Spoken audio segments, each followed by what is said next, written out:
This is an explicit podcast where we try to keep the conversations as raw and authentic as possible with no intentions of hurting anyone. So if you're very woke, religious, or sensitive, we highly recommend you do not tune in. Guys, let's get a podcast. This is episode 61 or 62.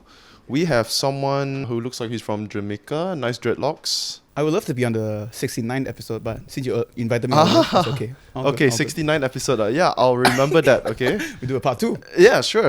If it goes well. If it goes well, Yeah. What if it goes bad? I mean, if it goes bad. These fucking influencers, I tell you. No, I I so don't picky, like small podcast piece don't want to do lah. No, I don't like to be classified as an influencer. It's just, no, it's Okay, let's talk about that term, man. What, the term? Yes, the term Influencer? influencer. Yeah. It is a very, very weird and wild time we are living in. Don't you agree? Yeah, kinda. You can disagree. Nah, yeah. It's kind of wild time. Yeah, I would say so, yeah. Dude, the other day I heard... I saw someone on my story, right? Alright guys, before we get into this conversation with our boy Melvin here, I would like you guys to do me a really simple favor. If you've watched 1 episode, 2 episode, okay, especially more than 1 episode, do me a favor, hit the subscribe button, hit the like button. It will really support my channel a lot and help us grow. Leave a comment, thoughts, suggestions, what you thought about the episode, which guests you would like to see on in the further episodes, and enjoy the episode. Yeah, I saw someone on my story say that they don't trust anyone that doesn't post their daily lives on their stories. So I've never heard that term before. It's usually, we know it as people that post shit online is pretty much the highlights of our lives, right? Yeah. So when I heard that person say that, right, couldn't believe it lah. Like, sure enough, of course, that person posts all the time, everything, documents everything on the stories. Yeah. What do you think about that? I don't trust anyone who doesn't post anything online, is it? Yes, they don't post their daily lives on stories. I mean, it's definitely weird because we live in a weird time. And if I were to look at that person's perspective, I can understand both, like that, like the perspective and stuff like that. Like from our perspective, it's like, yo, this person is insane. Like if people don't want to post, don't want to post, right? And it's their own life, man. They live like, I'm just an introvert or like that. I just don't want to show myself. All good, it's up to you. But I can also see it from, I guess, that person's perspective as well. Yep. Yeah, I see you eat one, I saw you want to eat one. Just eat only, bro. Guys, this is the best Malaysian snack. Do you know who manufactured this? I'm sure you don't know as well. Yeah, that's why I'm asking. No, I don't. Oh, that's what I'm asking. Like we know like Mami, okay, Melaka, then Super Ring, the manufacturer. But this though, like Mami's Melaka. Yeah, Mami, there's a big ass. There's a big ass like factory in Melaka. Yeah. Super Ring? Super Ring, I don't know where. I don't know where's the manufacturer. Like I'm trying to find out like where is this manufacturer? Because like, bro, this is childhood snacks, man. Like Super Ring is one of it, Mami is one of it, but those are like mass produced. This is, I guess it's so mass produced, but they never like, put in like packaging like Lay's, like Super Ring, like they label it. Like actually never, bro. It's always transparent packet. That's what I'm saying. Like, bro, they don't do no marketing or branding on this thing. Like, yeah, maybe it's better that way. I mean, yeah, maybe it's better that way also. Like, okay, we call Mami, we call Super Ring. Like, what do you call this? Like, we all have different names. Oh, wait, what do you call it? I'll tell you what I call it. I call it in Chinese. I call it like 轮子饼. 轮子饼. I call it keropok roda. Yeah, same lah. It's like just a wheel biscuit lah, right? Yeah. But I don't think we purposely will say like, oh, I want the wheel biscuit. We won't say it like that. We just say like, the what childhood snack, the white color one, like we want like that. We just try and, I guess, describe that treat only. But we won't label the name, So that's why I'm like, hey, yeah, this is like, it's a childhood snack, but there's no branding, nothing to it. Dude, I'm thinking, right, okay, to make it a staple for my guests. Usually I serve like random shit, like, okay, chips or whatever. Okay. I'm trying to make it a staple. The Rhoda biscuit and the pillow biscuit. You know pillow biscuit? The green, orange color one? Yes, the orange color one. Yeah. And because I would think that, dude, I guess it's all going to be Malaysian. They're all going to love that shit. Even if they're not Malaysian, I think. Even if they're not Malaysian, the moment they take that, it's like, bro, MSG. Okay. Let's say if you had a tourist friend that is coming down to visit, right? Never been to Malaysia, never tasted Malaysian food before, right? What is the food that you would bring them to go try? The one thing that I'll bring them to try, is it? Not one thing, like, it can be whatever comes to your mind. 2, 3 items. Like it's a must kind of thing. Okay, 3 things. 3 things, okay. Okay, definitely cendol. Cendol, okay. Cendol is definitely one of it. Yeah. What else? Okay, Char Kuay Teow. Char Kuay Teow. Because I used to do Char Kuay Teow. Yeah, they're very interesting. I heard You know- about that story. Oh, you heard about that? I didn't hear in detail lah, but yeah, do tell me about that later on. Yeah. You So were saying? Char Kuay Teow is definitely one of it. And if I were to Char pick Kuay one Teow. more, yeah, Yeah, Char Kuay Teow, I would definitely put Char Kuay Teow one of it because I don't know, just really love. So okay, your options, right? I want it to be based on like the highest rate of them liking it, the highest rate of them actually enjoying the food. And like, okay, if let's say my tourist friends come over, Yeah. if I need to know whether they are white or not white. Because They white can people be white, they can be black lah. or what can we, because it depends, you know, like if like I have like white friends come over, they're like spicy tolerance, they can't really take spicy food or stuff like that. There's one Pussies thing. are. Yeah. Yeah. I didn't say that, guys. I did not say that. Yeah. Huh? Yeah, and like maybe my black friends, they have very high tolerance level, like in spicy food. Yeah, because they grew up with spicy stuff and stuff like that. Have you seen those like tortilla chip where they have a mystery chip where one chip is super spicy? Have you seen those type of? I've never seen I it. forgot what brand it is. Maybe it's Doritos or what. Wait, it's in the packet? Yes. So basically, they're all relatively spicy, but there's one chip It's that like is coated with super spicy. okay. Not one chip, but maybe inside the packet there's 10 lah. Oh my right? God. So I saw this. I was listening to a podcast. The guy happens to be former world champion UFC fighter, right? Yeah. So he's a definitely very very tough dude. Okay. Okay. Yes, and he tried that chip and he just started crying and he just couldn't take it. I've tried that before and I know that for most Malaysians it's hot, but It's not that hot. it's not that hot, man. Yeah, it's like the Western equivalent of very, very spicy is very different to Malaysians' equivalent of very spicy. I just want to say, I can't take spicy food. Ah, I shit. can't take spicy food. Ah, Okay. I would say my level of spicy tolerance would be, I can take spices kind of spicy food. Like spicy from spices, I'm okay with that. Like when you tell me it's like mala, Oh, yeah? like mala, I cannot. Like cili padi. When I mean spices, I mean like those tom yum, curry, rendang, all this kind of thing. Those spices. Are you okay I'm with that? Yeah, those are spices. Maggi to me. curry. I'm okay with that. That's just if I were to put that on a scale of 1 to 10, Maggi curry is about 2. No way. Maggi curry is there's actually some feel to it. I mean, 2 is... 2 is very less. It's Yeah, really less. very, very, less. very low. Curry Okay. maybe about 4. Yeah, But I cannot take like mala, those kind of things. Like very spicy, like when it numbs you to the point, I cannot deal with that. But numbing is different than like being spicy. Like you eat mala, right? There's gonna be that numbing feeling. Like I don't understand why people like the numbing, But dude, numbing I feeling. thought I've seen some videos of you eating mala. You don't like it? Since when? Wait, I don't eat Oh mala. shit! Sorry, wrong influencer. Hey yo, hey, goddamn, my man. I think it's not mala. I think it's tomato soup. It's tomato soup. It's most likely tomato soup because I love tomato soup. I love tomato soup. So I would never taste mala. That's why I can never understand why people torture themselves. Like I know you enjoy the food, but why you enjoy by torturing yourselves? Like, hey yo, my man. You're speaking yo. to one. So I I really see. feel like I've been eating spicy food since I was very young. Blame it on 100%. This is my dad's fault. Because my mom big is father, not. huh? Yeah, my mom is not the most fond on eating spicy. She's Okay. with it. She's definitely have to deal with it because staying with my dad Family, for So since I was very young, with my dad would bring us to banana leaf, right? And then I just love eating spicy food. I remember when I was 3 years old, I got diarrhea from eating Char Kuay Teow that was too spicy. Yo, 3 years old diarrhea from. Char Kuay Teow. Damn. Yeah. So, I can't really remember my point, but anyways, Hey, my man just went there and was like, you know what? Oh yeah, let me come back. Okay. So I do equate the fact that I can eat spicy food all the time. There's been multiple periods of my life where I have it every day, and it's those like, shit. I sound like I'm bragging. Really. I sound like a dickhead. I mean, I guess no, it's not really bragging. It's not bragging. It's not bragging. So what I'm trying to say is, it's because I've been doing it since I was like very Very young little. age. Then like you think about the habits that you have since you were little, and then now you're still doing it. Yeah. Yeah. It sort of builds up, lah. Yeah. When you were young, some more. Maybe. Yeah, but I got used to it, and I don't know, man. I fucking love spicy Wait, food. are you like the kind of person where like every single dish you need to have one spicy stuff there. If not, you cannot eat like. Not neither, but Like- if I had that, right, I'm cool with it, man. If you don't have it, Bro, those type, I'm talking about the spice. I'm talking about the spicy ones, where your butt is fucked, the next day. Hey, Your asshole is fucked the next day. oh Yeah. how do you know the feeling of your butt gonna fuck? A good, very good question.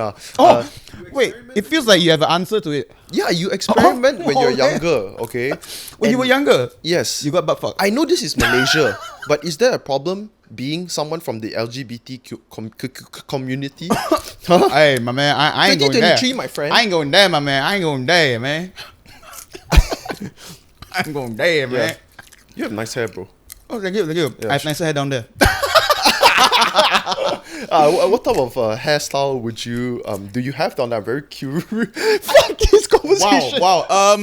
I think what he meant, what you meant is, if I were to have a hairstyle down there, what would it be? Is that a better way to put it? You are absolutely correct, Wow. sir. Okay. Yeah. This is the first time I get on a podcast and someone asked me about my choice of hairstyle underneath. Yeah. In my defense, you brought it up. Wow. Uh-huh. True. Now you mention it, it's quite an interesting topic. What would I do with it? Do you guys think it's interesting about his dick hair? Dick hair? Yeah. Yeah. If I would definitely not dread it because it hurts like hell. It hurts like hell. It pulls onto your skin. Would you pierce it? Oh. I don't know what kind of a kink you're in, but hey, my man, you do you, man. You do you. Would you pierce your nipple? I would never. You would never. I would never. same. Please. Do you have any piercings? No, I don't. No, I don't. right? Oh, you know what? This is one of my principles. I would never pierce. I would never pierce. Tattoo? I would never tattoo. I would never color my hair. Oh, never color your hair. That's what's up. That's what's up. Oh, is it? Respect. Okay. Yeah. That's kind of like one of my principles. I remember I had 7 of them. I don't know. I don't 7 know. what? I can only name out 3. Oh. I won't do. I won't smoke as well. Cigarette? Smoke. Yeah. Drink? Drugs as well. Drugs, yeah. Drinks. I already have. So too late. Yeah, too late. But did you actually put alcohol on that list of things not to do, then you did it? Or it was never... No. It wasn't even there. Ah, it wasn't even okay, there. No. So like that was like I can see coming like the alcohol thing. So like, but I wouldn't smoke. I wouldn't take drugs. I would not do piercing. I would not do tattoo. I would not color my hair. What are the other 2s? I forgot. Yeah. So yeah, these are like the principal kind of thing. Yeah. I would definitely not... I would definitely not pierce my... You just wouldn't pierce anywhere, lah. Okay. Let's not. yes. Let's just put it there that you won't pierce anything. Let's not specifically point out what parts. Okay. Well, to be honest, I want... Wait, you wanted to? Wait. No. Not down there. Up there. Up there. Wait, how high up are we talking about? Um, Chest height, head height, eye level height. Above the neck, lah. Yeah. So I wanted to, when I was in, I think Form 1, Form 2, I wanted to pierce my, what do you call that? The cartilage. Yeah, cartilage. You know what the cartilage? Yeah, the top part. Yes, I wanted to pierce the How cartilage. old were you? You said you were very 13, 14. What Yeah, because triggered you to? because what, I thought okay, it was... maybe what inspired you to do that? Oh, my brother had a black color stud here, right? When he was young, So or my brother's 5 years older. no? Yeah, so he was about 18 lah. yeah, so I thought it was cool and I wanted to get one as well. But then I kind of delayed, and then more people started getting it, and I thought, It's like you missed out on the trend. no, I missed out. I didn't want to be on that trend. You know what I'm saying? Okay. You know what? That's good. I think that was like a way God tells you, like, oh, you know what? It's too late. Just don't do it, lah. Don't do it. Because you till this day you still haven't do any piercing. No, tattoos as well. So why wouldn't you get a tattoo actually? You know what? I actually thought about doing tattoos. I thought about it. You But look like the type of person that would have at least 10 tattoos. you know what? People told me about that. You know, Yeah. like with this hair and everything, it feels like it comes on a package. Like like the Abeng package, where like Abeng normally if you see someone It's with not really abeng, bro. no, not this one, not this hair, but you know, like the typical Abeng package where if you see someone with that hair, normally they'll come with the gold ring, Yeah. they'll come with a gold bracelet, then they'll come with the sling bag, Yeah, with the cross high necklace. with the high the polo tee collar up. Normally it's like that package. Bro, So collar up is like a...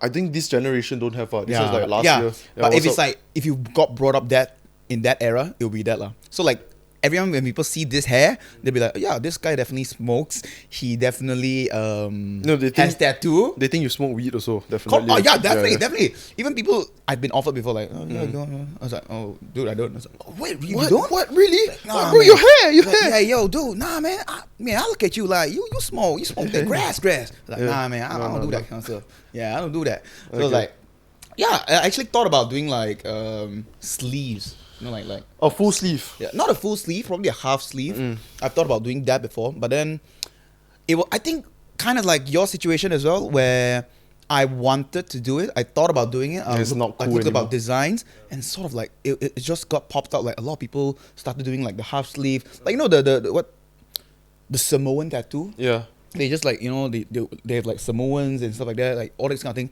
So I saw a lot of people doing it. I was like, nah, man. It's like suddenly everyone doing it. So like I don't really know. Suddenly it's not cool anymore Correct. to you lah. Correct. Yeah. So I think it's kind of the similar situation. Do as you well. realize, right? Like, I actually, when we were younger, How are you? I'm Wait, 94. 94. Yeah, you? 95.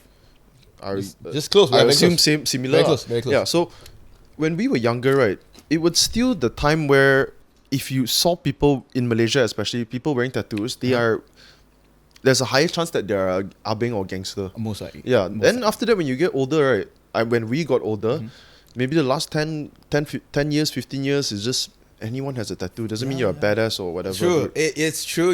That's why. Hence the sentence. What you never judge a book by its cover, lah. Yes. Yeah. You know what? We should go back to Wait. What should we go back to? foods that you would introduce to a tourist, or you might. We were there. Yeah. Yo, we were so Yeah. far off. Let's pretend that never happened.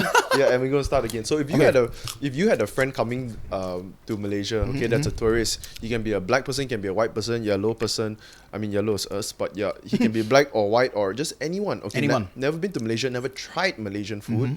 Where's the what food would you bring him to try immediately? Actually, any local food, like if you say immediately, I'll be like, the moment I come down, I'll be like, oh, yo, bro, we gotta eat this first and stuff like that. Cendol is definitely one of it. Cendol is definitely one of it. Where's the best cendol? Oh, I have one. It's called what is it called? It's called Nyonya Cendol. So it's a brunch. It's one of like a brunch kind of thing. It's at they have a couple of brunch. They have one is in Main Place. Wait, what is it called? Nyonya What's the Cendol. main place, bro? Main Place, it's in Subang. Okay. It's this place called it's called Nyonya Cendol Cafe. Yeah. It's called Nyonya Cendol Cafe. It's opened by one of my good friends. So it's called Nyonya Cendol Cafe, and their cendol, damn good. Like when I eat cendol, like okay lah. When you eat cendol, if they freeze up the cendol, the green color cendol and everything, when you bite into it, it's like a bit crunchy because it's frozen. So you bite it, it's like wait, hard one. Yeah. But their cendol is like when you bite into it, it's like it has that chewiness to it. It's all homemade and it's super thick. It's super thick. The cendol taste. There's a distinct taste to the cendol. Yes, I would say so. And the gula melaka they use, it's not like just any brown sugar. It's actual gula melaka. It's like a special gula melaka. Correct. Like they purposely bring it up from there lah. Let me show you how thick was the cendol. The moment I had the cendol, it was a good friend of mine. He brought me there. Dennis Yin. I think you heard of him, yeah. Bro, he's one of the OGs, man. Yeah, come on, man. Hey, yo, man, shout out my man Dennis Yin. Yeah, Dennis, Hey, one of the boy. OGs. Yeah, so yeah, he brought me there and we makan the channel. Bro, that was by far the best channel I've ever had in should I say in my life? But yeah, it was one of the best stuff lah. Okay. You ever been to Setiawan by any chance? You know what that is? I know. Yeah, my mom's from Pantai Remis. No fucking way. Wait, where from? My dad's from Setiawan. Mom's Hey. KL, Cheras. Hokkien lah, no? Sorry? Are you Hokkien? Fuchao. Okay, Hochu. okay, this is the chendol.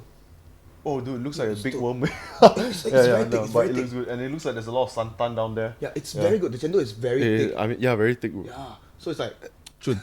Oh, okay. Yeah. yeah. So yeah, it's very good. So that's by far one of the best chendol places. So I'm surprised that you stay in Pantai. I'm sorry, Pantai Remis, right? My mom. Yeah, She's mom. from Pantai Remis. So every Chinese New Year, any time, any situation, I'll go back lah. Have you not heard of you never heard of James Chendol? What? It's in Setiawan, James Chendol. No way. So since I grew up, right, I've always thought that was the best because I've had Really? I mean, I've had a couple of chendos here also, or just any chendol I've had. I always thought James is the best. They've also gotten some recognition over the years. This Indian couple, right? They've been selling chendos for I think decades or. Is it like on the bike or like a It's stool? just the chendol machine, you know, that yeah, with the bike is it like lah. on the bike? Like they sell it on the bike, is it? Yeah. Over the years, upgrade a little bit. It's not a bike anymore. You know, it's like Yeah, like a truck, food truck. Or is it something a shop? like that. Small shop. Like a truck. Yeah, something like that. Okay. Yeah. Something very interesting. That I don't know whether I should put it in, but the the wife has a mustache. Hey. And it's white color. Oh, That's so bad audio. ladies and gentlemen, we I think we found our content. Bro, but literally imagine when I'm there buying cendol with my friends, my brothers and my siblings, my cousins, right? I'm like, we always talk about the mustache. Really? She's really old, okay? She's like 60, 70, so it's different. Maybe it's her tradition. She doesn't want to shave it, you know. Okay, so the place is called James Cendol, is it? Yeah. So No, we just know it as James Cendol because the guy Oh. that's selling is James. Oh, so the guy is the girl, is it? you label the girl as James. I don't know because what's the of wife's mustache. name lah. But it's James' wife lah, basically. I Yeah. see. So okay, I okay. think James Cendol. Yeah, I think if you Google it, also you would find it. Yeah. Okay. Yeah, but that's what I perceive to be as the best cendol. Is it still there? Yes, it's still there. Yeah, go try it, or Maybe maybe like your the son is it's like a second generation. yes, or- definitely. Yeah, I would assume they're doing okay. Yeah, considering they're probably from a very underprivileged start, but I would assume this business itself also probably changed their lives. Yeah. Dude, it's always I think most people would enjoy stories of, especially people selling food in the hawker stalls. You know, they come from very humble beginnings, right? Yeah. And if you're really fucking good, right, really consistent over the years, right, Oh, you can make good money. very good money. Very good. Oh, fuck, dude. We're going everywhere. Yeah. We're going everywhere but there. Everywhere, but okay, so yours is okay, let's get into the Char Kuay Teow after this. Char Kuay But Teow, okay. let's get your food first, okay? The food- list. Is it? Yeah, cendol, what else? Cendol, Char Kuay Teow, Yep. one more. If I Yeah, were to one go more. with one more, chicken rice too mainstream. Chicken rice, I also don't think it's anything special yeah, for it's them. too mainstream. Even like what nasi lemak. Nasi lemak also. I don't know, man. I mean, probably not nasi lemak. Hey, don't think too long, way. I scared you steal some of my ideas, man. Really? I mean, who knows? You might say something that was yeah. What? I mean, we can always agree with one idea. That's okay.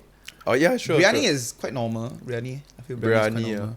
Because I'm trying to like localize the entire thing. I don't want it to be just a Chinese thing or a Malay thing or Indian thing. I want it to be like I want to find something that stands out. Dude, I've got it right at the top of my head, man. I wouldn't show them, bring them for biryani. What would yours be? Yeah, biryani, because I wouldn't bring them to biryani personally because they have it in Indian restaurants, and Yes. people eat Indian food in other countries. So, me, dude, for fucking sure, the #1 bread, voted by, I forgot what website, right? One bread. Yeah, #1 bread in the whole world, voted by some Oh, website. roti canai. Yeah, Roti you canai. you saw the headline? Yeah, I saw the headline. Yeah, I just saw it yesterday actually. Yeah. Literally just yesterday. And I don't know, roti prata Yeah. was in 14, I think. Dude, but isn't prata the same as roti canai? I would argue it's the same thing. This It's fucking the same. Singaporeans just try to specialize. Hey, you like, guys, make it their man. own, Hey, yours, sia, don't like that way. Don't like that, sia. Hey, fuck, sia, shack. Hey, Yeah, then jialat. guys, remember, I'm just a guest. Rabak. This is his podcast. You know what's rabak? Huh? Do you hear like Singaporeans use Yeah, the term rabak? I used to work in Singapore also. I know. We're gonna get to that later too. Wow. Yeah, I do okay, you know a lot of things, I huh? do my research, bro. God what damn. type of podcaster do you think I am? I do my research. Oh man, do you know where I stay? Rawang, bro. What's up, man? Hey, I know everything, the ins and outs. 34. Is that correct? Your waist size is 34. I think gotten smaller.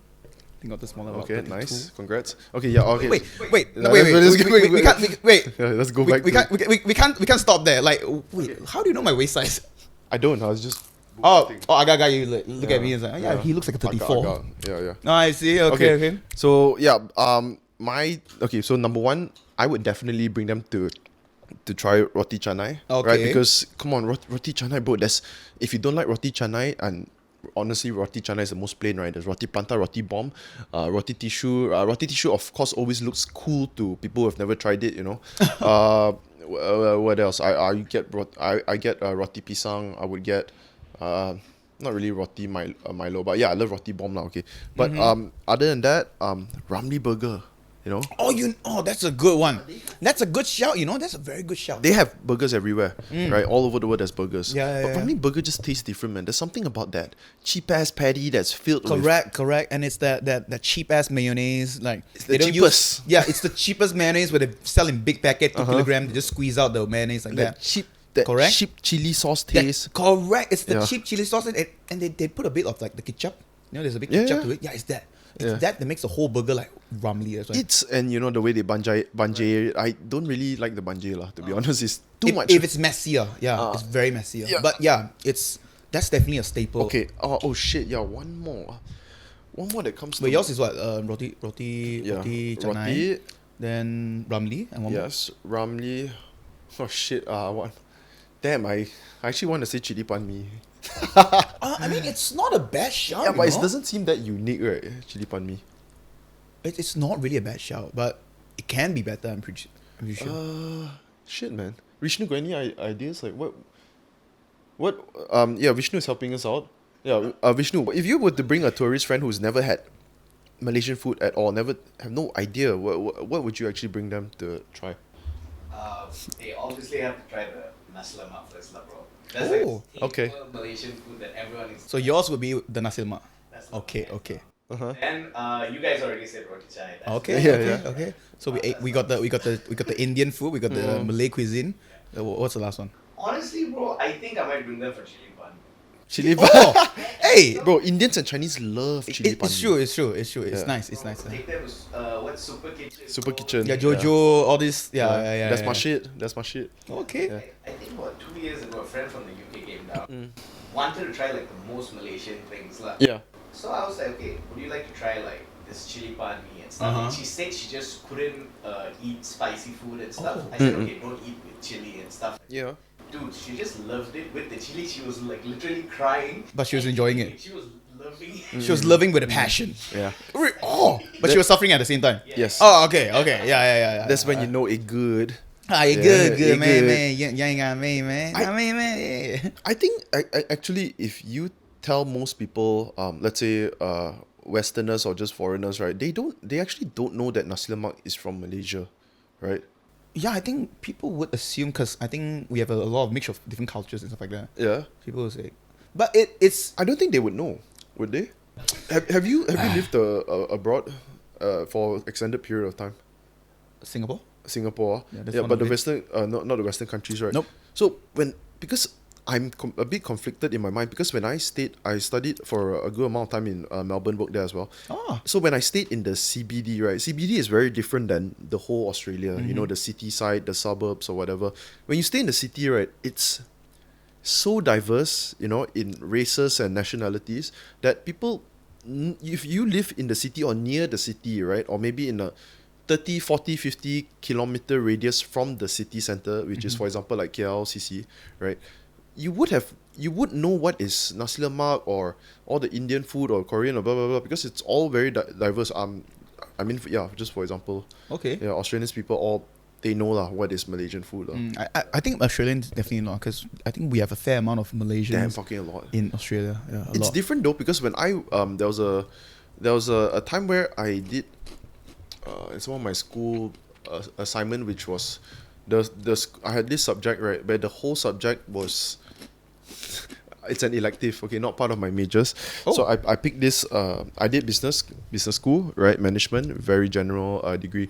So one of the elective I chose was some environmental sustainability course. Science. Yeah, I literally picked it because I heard from another buddy who did it before that this is the easiest course. I mean, sorry, easiest subject, right? It's Wait. elective. How is that the easiest? Yeah, I'll tell you what's up, man. So, so That's how you know it ain't. yeah. So no, it definitely is, man. Oh. So the whole course, right? Not course, sorry. The whole subject, right, for the whole year. Not whole year. It's 6 months. So about 12 weeks or 12 weeks of that. You could go to lectures if you wanted to, right? I honestly don't know why those people went to lectures. They were not graded. The lectures, I mean, there were no tests or anything that was coming up. It's not graded. The only tests, right, and assessments that we have was going on this field trip to some place in the coastal area, 3 hours outside of the CBD. So literally the countryside, the coastal area. And then we're gonna look at how they work with renewable energy sources over there. So what we were graded on was this, I think like 500 word essay we had to write, right? And you couldn't fail that assignment. So yeah, you just You couldn't wrote, fail it. I don't think so. How? It's impossible, almost impossible. I don't know how. If you didn't write, maybe if you didn't write your if you name. didn't write, yeah. Yes, but okay. My point was when I went over there to those areas, yeah, they all stared at me, dude. Like the city was all filled with Asians, but people outside they don't see it often, so they just stare. Yeah, they stare at me. Yeah. Okay. Yeah. Oh, you study in Melbourne, huh? Yes, a good amount of time. What was your like main course? Business. Yeah, business. Business school. I think there's a super general degree. Management especially, right? Which is the major that I took. If you were to think about subjects, if you were let's say like if you're someone in the workforce want to recruit someone or what, right? You think you'll recruit someone that majored in management? Because what I learned in management, right, was what's most important about managing is literally experience, right? Hands-on experience. I mean, yes, in managing a team. You definitely were not. We didn't have to do any of that. It's mostly just theory on how business management works. So all just writings and doing essays and memorizing shit. Yeah, so I thought it was a very... there's no demand in that course, what I'm trying to say. As compared to accounting, or if you're doing economics or finance. Marketing also it's even better. Marketing? Yeah. What did you do? It was like your degree. I never took degree. I had diploma. Uh-huh. So I was in engineering. Yeah, which uni or college? Nilai. Nilai in is that Sabah or Sarawak? No. It's not even that far. It's literally in Sorry. Negeri Sembilan. Dude, I'm damn stupid. Brother went all the way over the sea. Yeah. I thought it's like, Kertin University. Oh, Kertin is the Sarawak one. Yeah, no, it's not that. Kertin is in Sarawak. Which area? What's the area called? I don't know. I think it's either Miri or Tawau or some shit. Tawau. I don't know. Miri. Yeah, Miri. Sorry. Yeah. I think it's there, around there. Yeah. Nilai. Okay. Yeah, I went Nilai. Yeah. Nilai. And I did engineering. And you want to guess? Do you want to guess? No fucking idea. So yeah, I used to do aircraft engineering. Aircraft engineering. Yeah. I used to fix planes. Good acting, man. Good acting. I know it's bad acting. Yeah. Okay. You know what? Anyways, I heard briefly on Yamcha Sessions. Yamcha. Yamcha Sessions podcast. Yeah, about aircraft engineering. But I would love to hear more about it, man, dude. So, what made you decide to pick engineering, man?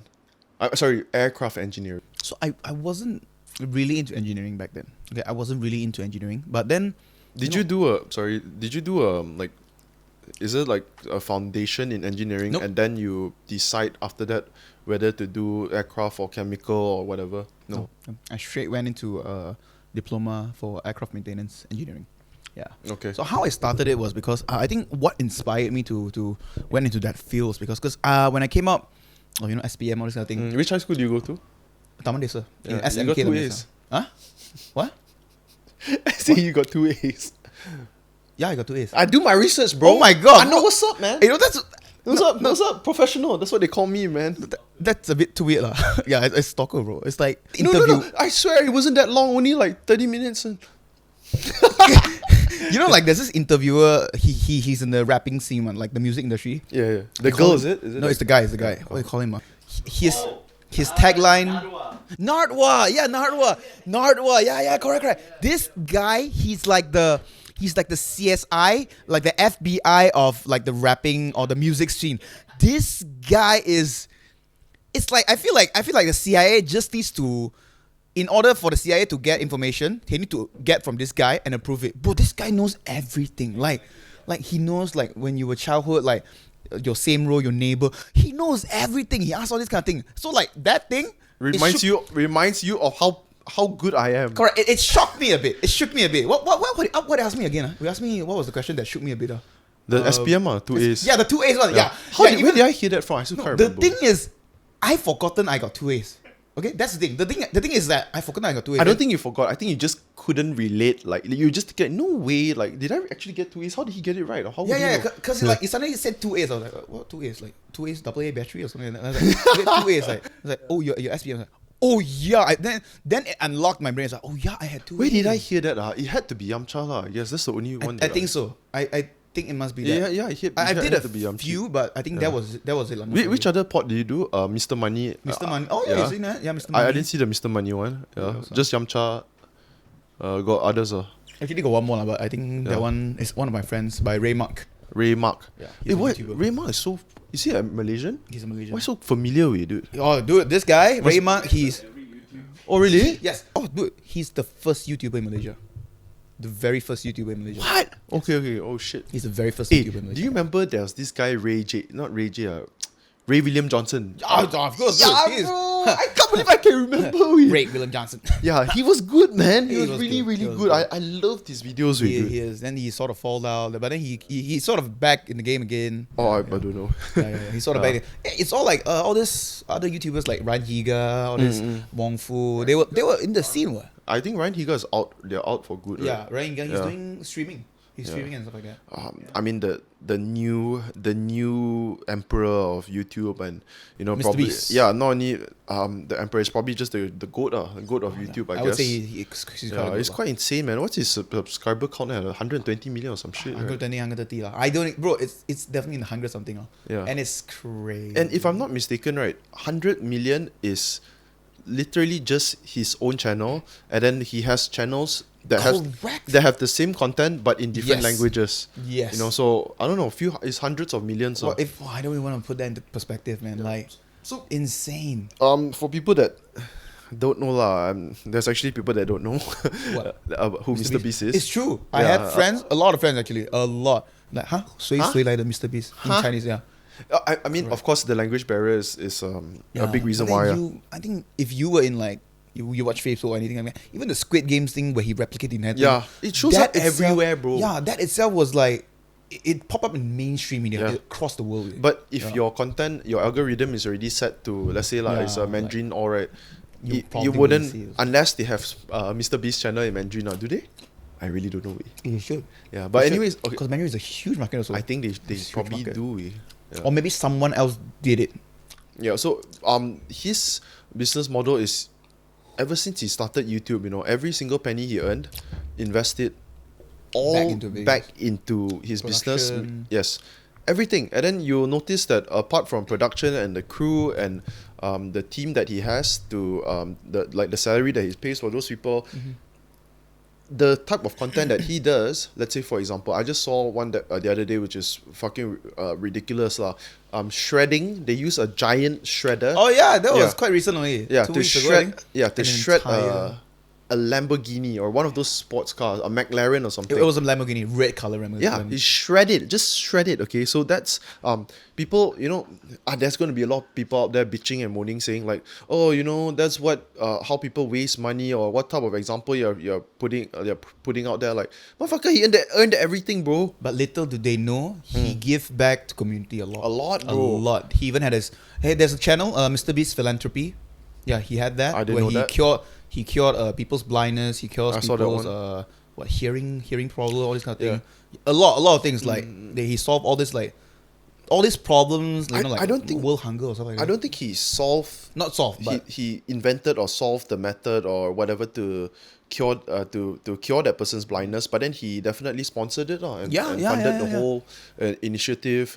Speaking of funding initiatives, never mind. I want to say Vika. what's you know that? Vika? You know Yeah, Vika? yeah, I know Vika. Yeah, Vika. Have you worked with Vika before? Vika. I've never worked with him before, but we know each other, but in the shadows. It's like, hi, like your content. Is it? I've met him a couple of times. He's like, hey, dude, I know you there. Like, yeah, we all were like, check. It's sort of like a hi bye kind of thing. No. I was just something that crossed my mind because Vika is doing an initiative. Oh, yes. He's doing a run in, I can't remember when, next week or 2 weeks later, whatever. But In October, yeah. yeah, Next, about 2 weeks. Yeah, nice. It's in the mid of September. hey, you went with him to that the what do you call that, orphanage? Oh, Yeah. you wanna? Is there any stories? How was it, dude? Really, so, Not really. So I mean, like, you never. okay. dude, he increased. Okay, so do you run by any chance? I just do run. I used to run. I used to walk a lot. Walkathon. You know walkathon? I Those know. like I know. the Walkathon. very funny one. Yeah. You mean very gay? Yeah. Yeah. I used to do that. What's wrong with being gay, bro? Nothing. Hey man. But that's just how gay people walk, lah. Hey, goddamn. Yeah. Why, Did you walk like that? I used to walk like that. I was a state representative for walking. Are you fucking serious?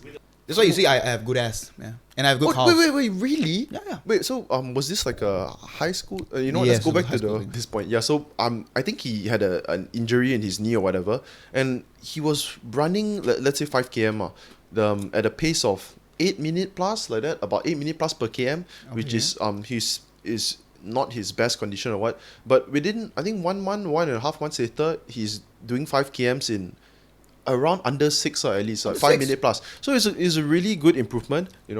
I guess it's also probably he was able to run like this before he was injured. So yeah, he's just getting back to square one now. Yeah, I think so. Since it's like his first major run as well, he wanted to have like a bigger purpose for it. So he was looking for like an orphanage or like a home where he could donate and maybe just like spend a day and things like that. So he was speaking with me and he was asking, do you know any places and all that. And about 2 months ago, my dad had donated like a sum to this home in Kajang. So I told him I'm not particularly sure. How much? Joking. Not joking. I know you want to know. I know you want to know. So what is I got in touch like with the people there. The Kajang place? Yeah, this place in Kajang. It's Rumah Keluarga Kami. Okay. I told Vika about the whole thing. So he seemed a bit keen. So we made a trip there over the weekend just to figure and he wanted to explain what he's doing for like the whole place His and purpose, how to raise money and stuff. Yep. So yeah, he spent time with the kids and yeah, I think he had a good. I think we all did have a good time, because it really made you reflect on. You think you had things bad, bro. These kids are like. It's different, lah. It's like okay, like maybe at times you might feel like okay, my life sucks. Regardless, Yeah. it doesn't, right? Regardless of who you are, like where you're from, These kids, right, bro? They're aged from like 2 till like 16. They come from like the shittiest backgrounds, lah. So this home pretty much takes them in. It's not an orphanage where you can go and adopt them. It's mostly. Oh, it's not they're not open to it. Let's say if there's any adopters. Yeah, they don't give the Oh. kids for adoption and all that. You just go in as a kid, and I think as soon as you're done with SPM, or I think you might be 17 or 18, when you leave like the home, you're like done. You don't go back there and stuff. Yeah. Yeah, they'll obviously fund your education and stuff. Oh wow, but they always eventually- fund everything. Yeah, so it's like they really look out, lah. But fun Wow. to a secondary level, or is it? I think initial college also as well. Wow. Yeah. Not fully because they obviously Yeah. rely on like funds and grants, so they Yes. can't guarantee and all that. So that's why they always try to push the students to get like to do well in education. So they have scholarships and scholarship. stuff. Exactly. Yep. Yeah. Wow. Okay. Yeah, so Okay. that's it. So This is actually I- quite insane. Yeah, so I think we'll be going back there in October and all that. Yeah. Yeah. Vika hasn't told me what he wants. Yeah. When is his run? I think it's 2 years. Sometime. Yeah, but I bro, think it's the Standard Chartered one, is it? Yes, I think. Yeah, it's that because that's one of the biggest run, and every marathoners they will go for that. The KL, But- KLFC. dude, I saw Vika has he had an initial target of 5,000. If I'm not mistaken, right? He reached that like in a few hours. I saw it just now, right? What he posted, it's about 6.5 right Oh, okay. now. So, yeah, so in just a few hours he raised 6,500, and that's fucking amazing, dude. 10K, no problem. I think. Yeah. I think. His initial plan was to just get 5K in about 3+ weeks for the home. Reached that like less than a full 24-hour period. Bro, Yeah. if that is under 24 hours, Yeah. if you give it like 1 week, bro, if like with the constant pace, bro, easy, what, 30? Yeah, about that. Dude, it makes you think like right now, because like the age we're living in, it's anyone can be popular, anyone can have an audience, and when I say anyone, I mean of course if you dedicate yourself to it, you can have an audience and get consistent engagement. And just think of like basically Vika, like what he can do from just what he's built, raising money just for, in a few hours, Yeah, for once he's using his platform for good. Is it? Is it for once? For once? Wait, has he? I'm surprised also he's never done something like this, is it? I think he's done something similar. Similar, yes, Yeah. but not on a big scale. Yeah, I don't think he's raised funds like us. Yeah. Public. Because I- he did mention it's like his first time Yeah, you're asking on his IG. So I'm not trying to say that, of course, getting to where he is today, right, being an established content creator, that part is hard, lah. But this act right here, this initiative, like Vishnu said earlier, just within a few hours, you're able to raise that amount, man. That's great, dude. Yeah. Anyone interested, guys? Go and support Vikarworld. Is there a way they can support? I think there's a link there, right, on his profile. Put it in the description also for this episode. Yeah. So guys, do go and support Vika. Let's Get It podcast alumni. Really nice guy, really cool guy. Yeah. Go and support him. Donate lah, Brian. Yes, I should. Yeah, your kidney. Yeah. Kidney too much lah, bro. Donate your kidney. What the fuck were we talking about all before this? I used to walk. Hey, bro. Yeah, okay, then- so yeah, back. See, that you didn't know. I found something you didn't know. Oh, I okay. didn't know. Okay, Yeah, okay. So you did competitive walking. Yes. So I think why I joined. Explain to people what competitive walking is, because people will assume that, does that mean that you just walk around the city and you start racing with random people? No, it's not like that. It's definitely not like that. So there is definitely a certain rule to it, like how you walk and stuff like that. Yeah. So you see when they walk very You have funny. to suck dick. Yo, my guy. Hey, yo, my guy. Yeah, what's up, I mean, what's we do, but yo, my guy. Nah. I'm joking. Never.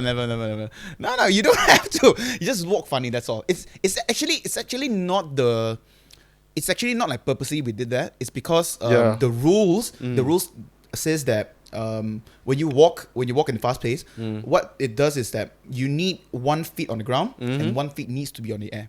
So you cannot have both feet On the ground. at one point, and you cannot have both feet in the air at one point. So if there's both feet on the air in one point, it's floating. It's like running. Yeah, they'll follow you. Yeah. Correct, they'll follow you. When you run, there's definitely times where you have both feet off so the you cannot air, do that, right? lor. So you cannot do that. Okay. So there's definitely a certain rule to it. Because of that rule, that's why it makes you look like you walk very funny. Because you're trying to walk at a very fast pace. Yes. Yeah. So that is that lah. Yeah. Can I just gauge because I'm not too sure about the times and all. Uh-huh. Let's say if someone does a 5 km walk, right? What is a good time? What is a per good time? per km, the pace? Oh, it's been a while since I record that. Just for example.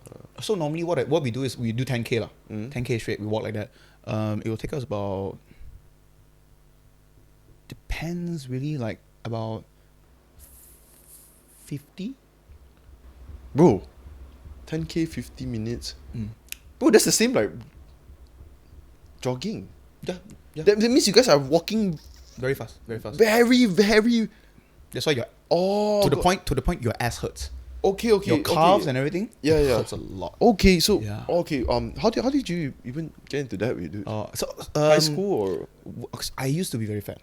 Okay, I used to be very fat. Not very very fat, but it's just fat, lor. It's fat. Yeah. Then I used to do a lot of different sports as well. So like during Which primary high school, did you go to? Sorry.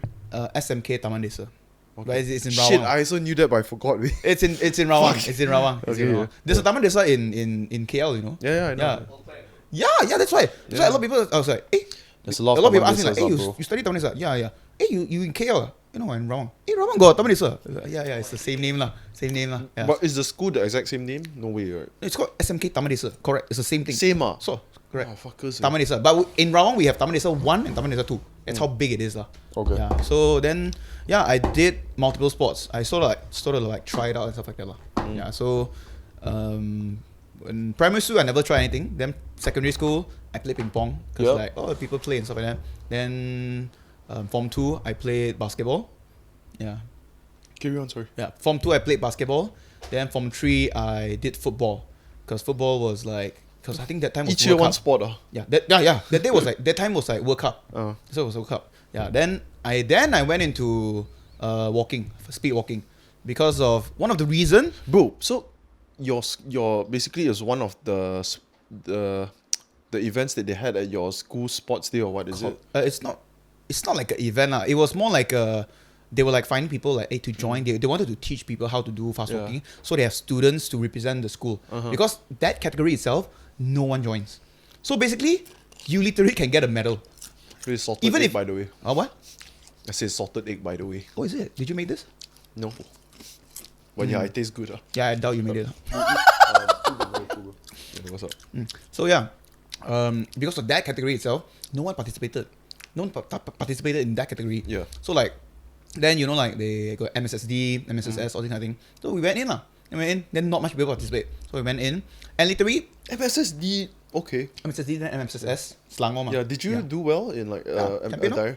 Daira champion? Yeah, champion. MSSD, so did you continue to state level? Then only you can represent state mah. Yeah. Because daerah already, then when you're the peak of daerah, then they send you over, then you represent state. Yeah. So any category, if I'm not mistaken, any category which is more than 5 kilometers, you get 6 medals. So instead of like 1, 2, 3 podium, you have 1, 2, 3 and 4, 5, 6. Yeah. So literally they have 6 medals. But how many competitors are there? Correct. And that was Don't say 6, the first time when I joined MSSD, it was the first time I joined, there was literally only 5 people. We are literally one more medal, no one claimed. Literally the person can come in last, like literally walk their own time, take their own time walk. He can still get a medal. And we still have another extra medal. That's how crazy it is. Bro. That's how crazy it is. But why don't, since there's only 5 people, right, you would think that just make 1 medal. You know what I'm saying? Meaning? I'm saying if you are the person, running or coordinating the event, right, and you had 5 people competing, you would think, you know what, just make one less medal, is it? No, 1 winner, 1 medal. No, they cannot. It's part of the sports association rule. Okay. Because memang like if any category like running or walking and stuff like that, it's more than 5 kilometers, it's always about 6 medals on. Yeah. Oh, okay. Even for running. Correct. And all. Even Okay, for other things. sprinting also. Sprinting, no one sprints for 5 km. Oh, sorry.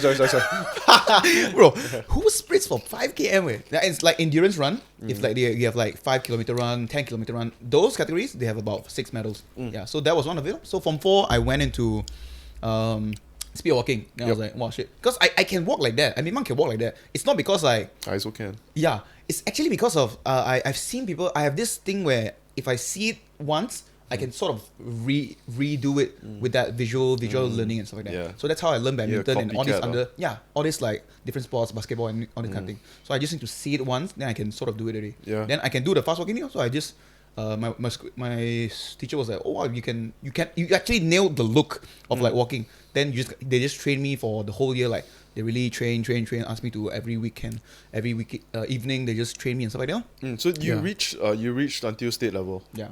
Then you didn't want to pursue. So I did. Form 4 I did. I did that as well. Then Form 5 I brought it over. Form 5 I still did it again. But Form 5 I went into another one. So in walkathon was one of it. Speed walking was one of it. Then I joined badminton as well. It was because Form 5. Form 5 Correct. Form 5. Form 5 I did badminton. Yeah, I did badminton. Training, is it? Badminton training? Or just play? No, just play for fun. It was because of my younger brother. He was the one that sort of influenced me in playing badminton. He was doing training. He was very good. I would say he's like national level kind of badminton playing. Bro, Malaysia's level of badminton is fucking high, bro. Correct. It's like we are like the if like Jamaica was in sprinting. We are that level. No, really, very high. You play with people, Australians or Americans, right? The real white people, like they will think that they are good, but it's people who are over here. It's just social players, literally. A lot of social players, they play really well. Very good, bro. Dude. So like, because I've played with my cousin. He's from Sydney, right? And he's Asian, dude. He's ABC, born over there. So he was winning tournaments like inter-school or whatever, right? And he's younger than you, is it? Yeah, and then I played with him. I lost to him, but I shouldn't have even come close, if it was someone in Malaysia. Oh, he would tapao. Yeah, if it was someone in Malaysia that I were to play with that is, let's say, a MSSS champion or even is competing at that level, I'll get fucked, bro. I wouldn't even get 10 points, So it's very, very different level. It's very different. Even I would say, right, any state players in Malaysia can tap out their national players. Definitely. Yeah. So you've been playing badminton ever since Form 5? Yeah, from 5 lor. Then I played because of my younger brother. He sort of like played with me and stuff like that. Then I got like a bit interest into it lah. Then I started playing. Then till now it's more of a social. Have you ever gone for training? Never really. Yeah, never really went for training and stuff like that. So yeah, it's just mainly that. Then I did that, play badminton. Then yeah, I still did the walkathon thing when I was Form 5. Then till now I still play badminton. MS, do you go until state level? State level you did, level. right? So how do you do? I got state level. I got second. Then after that, you didn't want to pursue more. That was Form 5 after. That was like after college. After college, then during college they don't have the speed walking category. During like the what mahasiswa or what I don't know what they call it. What it's like a college cup kind of thing. Yeah. I remember they didn't have speed walking, so I didn't join. So you always did long distance or not short? You didn't do short short distance running. I don't have that like muscle exploding power like You like seem like you sprinting. do though. Your build seems like I think now I yeah. seem like I do, but back then I was more like an endurance kind of guy. So I used to do marathon as well. Yeah. So endurance, yeah. So Okay. like muscle like burst, I cannot. Okay, yeah, that one, dude, that one, right? The like lari pechut people, right? Yeah. You really have to be born with it, one, you know. Like, really, like the weight, right? You can gain weight and you can lose the weight, but a lot of it boils down to your genetics, whether you're born with that mesomorph physique, mesomorph, which is the most ideal physique, means that you put on muscle the easiest. Yeah, and those people are the ones that you usually see 100 meters, like Usain Bolt. Correct. It's a different build. Hey, dude. Yeah. We talked for fucking 58 minutes already. Okay, let's go. We haven't even touched close. Touch what? We haven't even go close to like the details and stuff. It's just like I thought you see all this fucking shit that I write. I never use one. Just put it here only. Okay. Try this one. Oh, it's a taste party now. ooh. I can't. You know, he said he want to try. Actually, he just wants this. Just to put it there. Vishnu. Your friend knows you too well. Yeah, deceptive. Yeah. Hey, bro. Tell me about. Dude, that's. Oh. Is this also salted egg? No, it's not salted, but it's nice. It's very crunchy. It's not crunchy to the point where it's like it hurts your teeth. Yeah, but it's got just you. like very I know. The crunchy. melting, right? It's a bit of more of the melting type. It's very crunchy. It's just very crunchy. It's not like some muruku they just you bite out. It's like wow, you can hear your teeth is like crack. This is a consistent. There's consistency in the crunch. Yeah. Yeah. Do you wanna start a food podcast? we review all these snacks. Like, Yeah. Do you enjoy food videos? I'm the type that I really absolutely cannot enjoy at all, man. like food porn kind of thing. Or any of it, because Any kind of porn? Oh, I mean any food porn? kind of porn. I enjoy any kind. Okay. Really? Yeah, but anyways, Well, the gay community is gonna be very happy when you hear that. that is an open secret.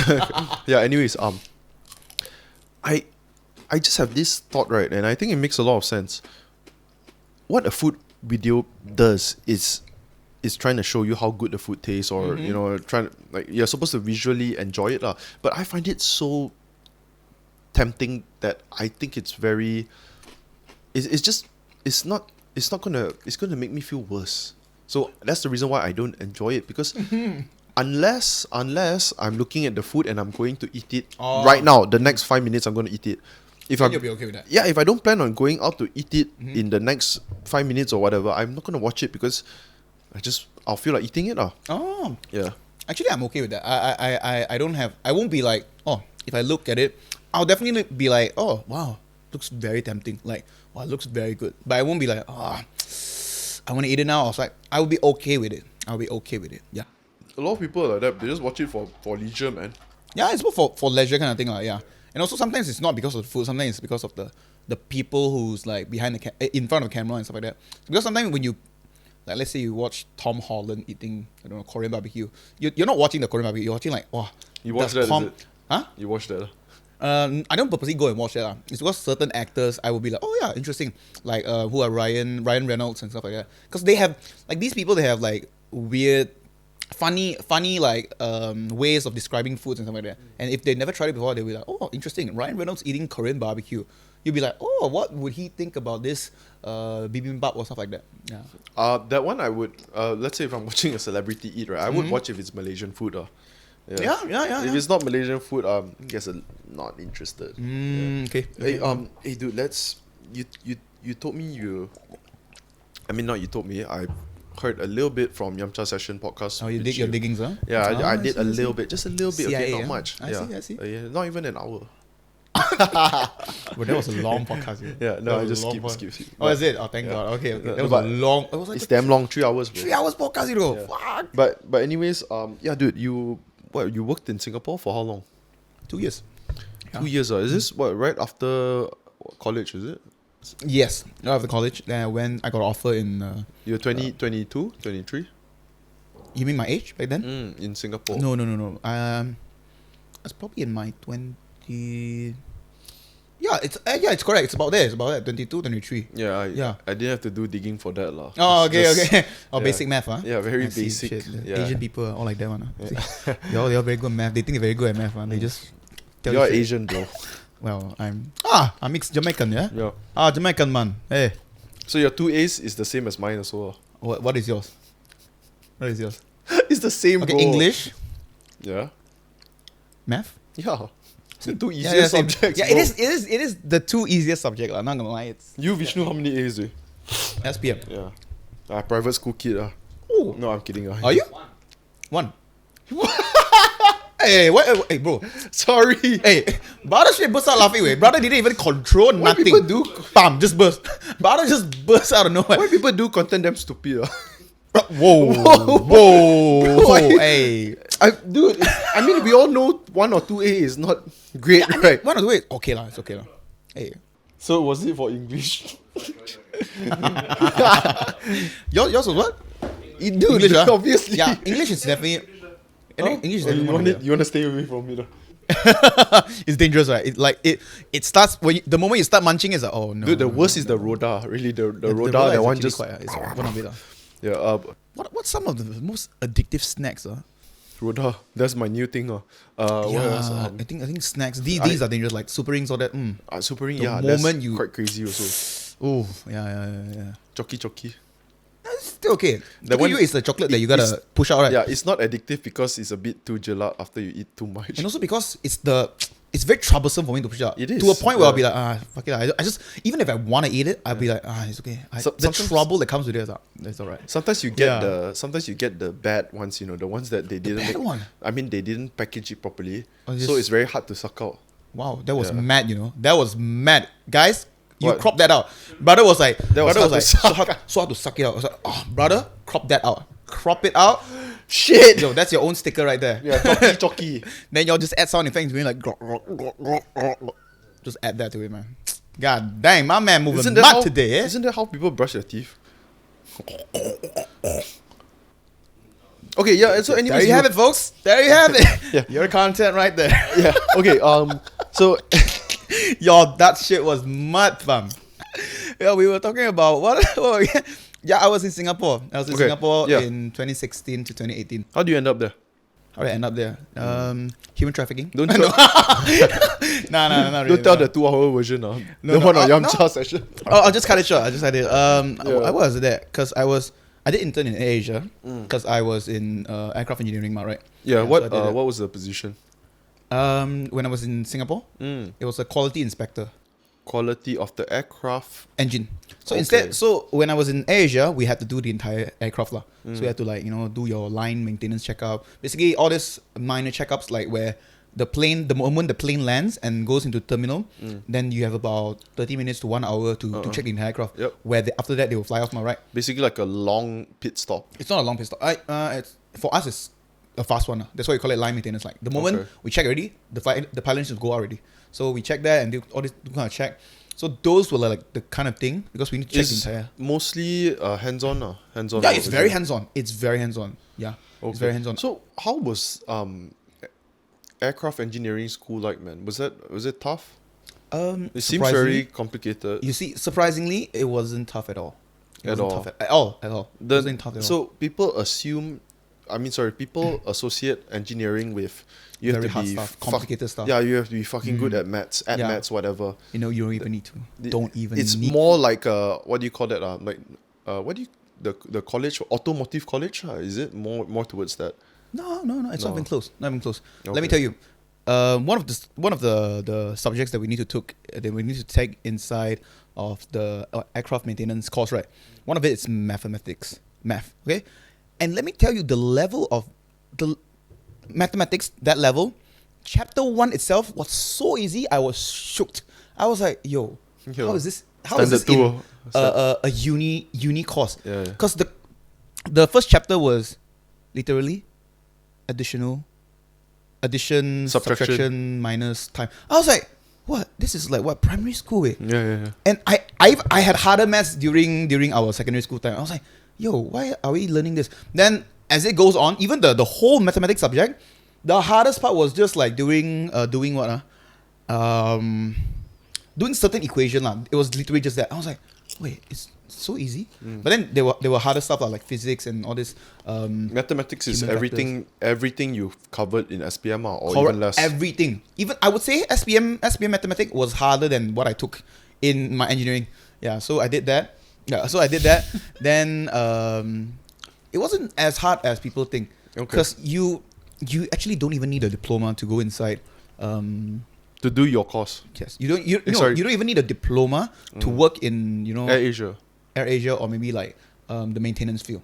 You can literally just come up from secondary school, SPM come out, straight apply a job there, then you can learn from there. I mean, to apply a job there, you have to actually do their course first, right?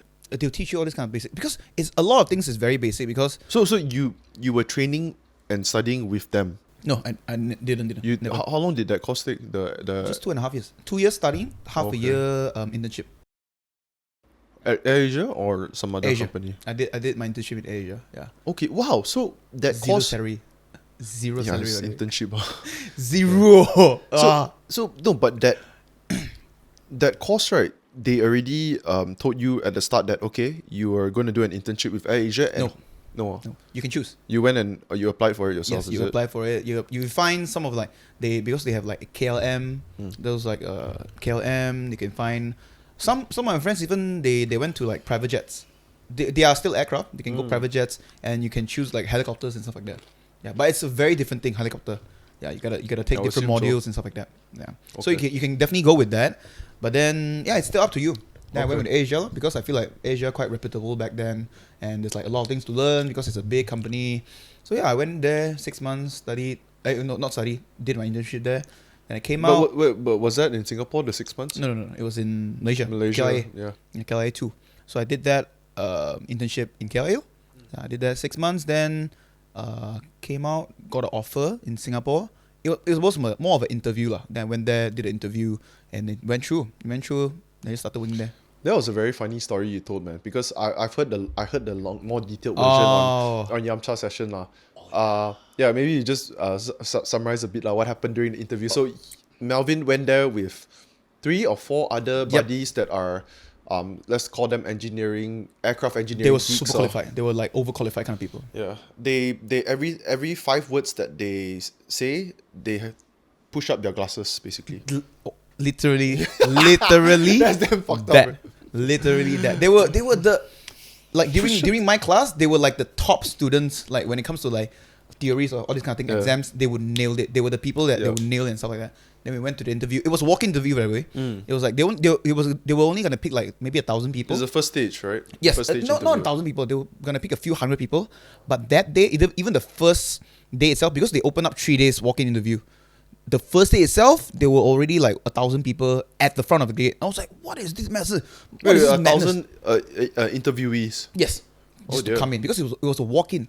So you can see outside of the company, there were like people lining up. It's like concert tickets or something like that. Okay. So it's crazy. Then so basically summarize the whole story. I went for the interview and I thought to myself like impossible. I was gonna get a job because I have way like even qualified friends that. But how many were they picking altogether? If you had it was like 100. 100 okay. Something. About 10%. Yeah, 10%. Okay. Then they were picking like that. Then I was like, okay. So I was like quite last. So my friends went in for the interview and stuff like that.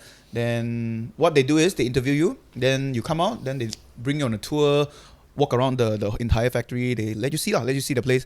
Then they'll let you sit down. Then after 15 minutes, they'll let you know like okay whether they select you you'll be selected or not lor. Then my friends went in first. They went on for the tour and everything. Then after 30 minutes, they said, "Oh, I'm sorry that you guys are not selected," or this kind of thing. Then the first friend, then second friend, same thing. Third friend, same thing. Then that's why I came in. I was like, I went in, finished the interview. The interviewer didn't even brought me for like a tour inside the factory. Yeah. I was like, okay, gone lah. The fact that you're not even bringing me on a tour means that confirm gone already. No need to think about it. Did they bring your other buddies? Yeah, they all went. They all like, wow, very nice the place. Or I can see all this like engine, all this kind of thing. I'm like, okay, you're damn good lor. But then they tell me they didn't kena. Because they didn't got selected. Then I went there. I sit there. Then I was like, I'm waiting for my tour. I was like, oh yeah, you don't have tour. I was like, no tour. Okay, then I know already. My answer I know already. Then he asked me to stay there for a while. Then they called my name. Then I went there to in front. Then they said, Mr. Melvin, Mr. Blah, blah, blah, blah. Congratulations. Oh, the moment he said congratulations, you have been selected to work with us and stuff like that. Then immediately they will assign you already. Immediately they'll assign you to the like a HR people. Then they'll tell you, okay, this is your salary you're gonna get, this is your contract and all this kind of thing. Da, da, da, da. I was like, yo, this is like so fast. So that's why all my friends didn't know. Then after that, it took me a while. Then I went back. I was like, guys, yo, I asked this, asked a friend. Hey, Mew, they didn't kena this. Then I was like, I got it. Then I showed them the offer letters. So yeah, that was like quite epic for me. Did you have dreadlocks? No. I only did dreadlocks like last year. Yeah. So, what if okay lah? Just based on your opinion lah, what was it, man? Like those people were obviously way more qualified on paper, right? Is it simply because you are just much more outspoken and more of kind of like an extrovert personality that really it's exactly what they wanted lah. Oh, you know what? That's a good. I never really thought of. I've thought about it. Way before. you thought about that, bro? I've thought about it, but I've never like really dived into it. Like, hey, what really sold the entire thing? Like now you mention it, I think it was definitely one of my. It was the way I talk. I think that was it. The way I carry myself, bro. Yeah. I worked in recruitment for a little while, right? Back in Malaysia, 3 months. It's just a little while. I'm enough to sort of know lah. 3 months. Yeah, I actually managed to get interview candidates and like present some candidates, and the clients actually hired those people. What I realized is, right, because people always think that you hire someone, the most important part to determining whether you're gonna get the job or not is how you do during the interview, right? Yes. So some jobs they would want you to be very outspoken, right? Some jobs they want you to be fucking book smart. Yeah. Qualifications, experience that's all that matters, right? So I was recruiting people at entry level. Okay. So experience is probably 3 years, 4 years, 5 years, like that. Not the crazy. Not too much. Yeah, not too much. And my field was accounting, I was in the accounting sector. So you would think that these clients... You have to be book smart, right? Yeah, so you think that these clients want the people that are book smart. Even though that's what everyone think, right? Yeah. But it's not the case. The person that gets the job is usually the person that just can talk more. In accounting, bro. We're talking about accounting I would never field. expect that. You never expect that, right? Especially in accounting, I would definitely... I mean, number one thing that they look at I noticed it's actually a very real thing, man. Overseas graduate, right? Unless the company wants you to be well versed in, of course, it's a it's a bonus. Yeah, if you are well versed in Chinese or English as well. Yeah, but I noticed the overseas graduate got it. Okay, people that spoke good English, they had very high priority. And the outspokenness, confidence is everything, bro. Basically, you fake it till you make it. And which is what you are. Sorry. No, but brother just turned one big run just to shoot me. Sorry, no, I meant that in a nice way. Okay. I felt that. Yeah, no, because it was in a good way. No, because it's really how you sell yourself or how you present yourself to the person. Whether the person likes you, you're going to be working with this person for, I don't know. It could be 1 year, 2 years, 3 years, 4, 5 years. So you better fucking like that person lah. It's true. Yeah. Now you mention it, I did realize one thing. Like during my interview back then, Yeah. So the interviewer didn't even ask me about like any work related questions. Yeah, they know immediately what they want. I can remember the person only asked me 4 questions. Yeah. And it was back and forth. It was like he asked me what's my name. He asked me where I'm from. Then he asked me one work related question, and another is just chit chat. Wait, how long were your answers? Oh, very short only. Is it like My name is now? quite fast. My name is quite fast. Then like where am I from? All this kind of thing. Very fast. Okay. Then yeah, it was more of a chit chat only. It was really like get to know you kind of chit chat. He didn't even ask me about like any work related stuff. Yeah. Now you mention it, it's actually quite true. Yeah. A lot of it is your confidence and how you carry yourself. I remember during my interview with that recruitment company, right? This one, it was a very big recruitment company. I was talking to the person that would recruit me. Eventually, was the team leader of the best team internationally in the last two years. The last question she asked me was, what's your biggest weakness or strengths or whatever, your biggest weakness? You know what I said? I looked her straight in the eye and I said, the only weakness I see is the man in the mirror. Then I started talking about Bro, I literally said that. My man got that wrist, yeah. Yeah, I said that. My man's got that The man wrist. in the mirror. 'Cause I tell her like I tell her like if I'm super confident and determined to do whatever, I don't think there's anything that, dude, and it fucking worked out, dude. I swear, bro. I felt like it acted as a pickup line instead. It was somehow a pickup line, you know. Had to do a deed to get the Wow. job. What was your weakness? Those beautiful eyes of yours. Hey, that's a good one. That would have not gotten me the job, lah. Maybe that's your strength, lah. Maybe like, what's your strength? Those beautiful eyes of yours. Like, No, I think that's also won't get a job. What's your weakness? Falling in love too easily. That was selling. Yeah. That was selling. But It's like, oh, you're hired to be my personal VA. But yeah, that was I said something along the lines of the man in the mirror, and then I just elaborated a bit lah. Which is it is a very true thing, right? The man in the mirror depicts a lot of where the direction of your life is going. Yeah, for the most part. So what were we talking about? Man in the mirror. Yeah. Michael Jackson. Yeah. I'm sorry with the man in the mirror. You wanna sing the No, song? it's okay. It's okay. It's What were okay. we It's talking okay. about?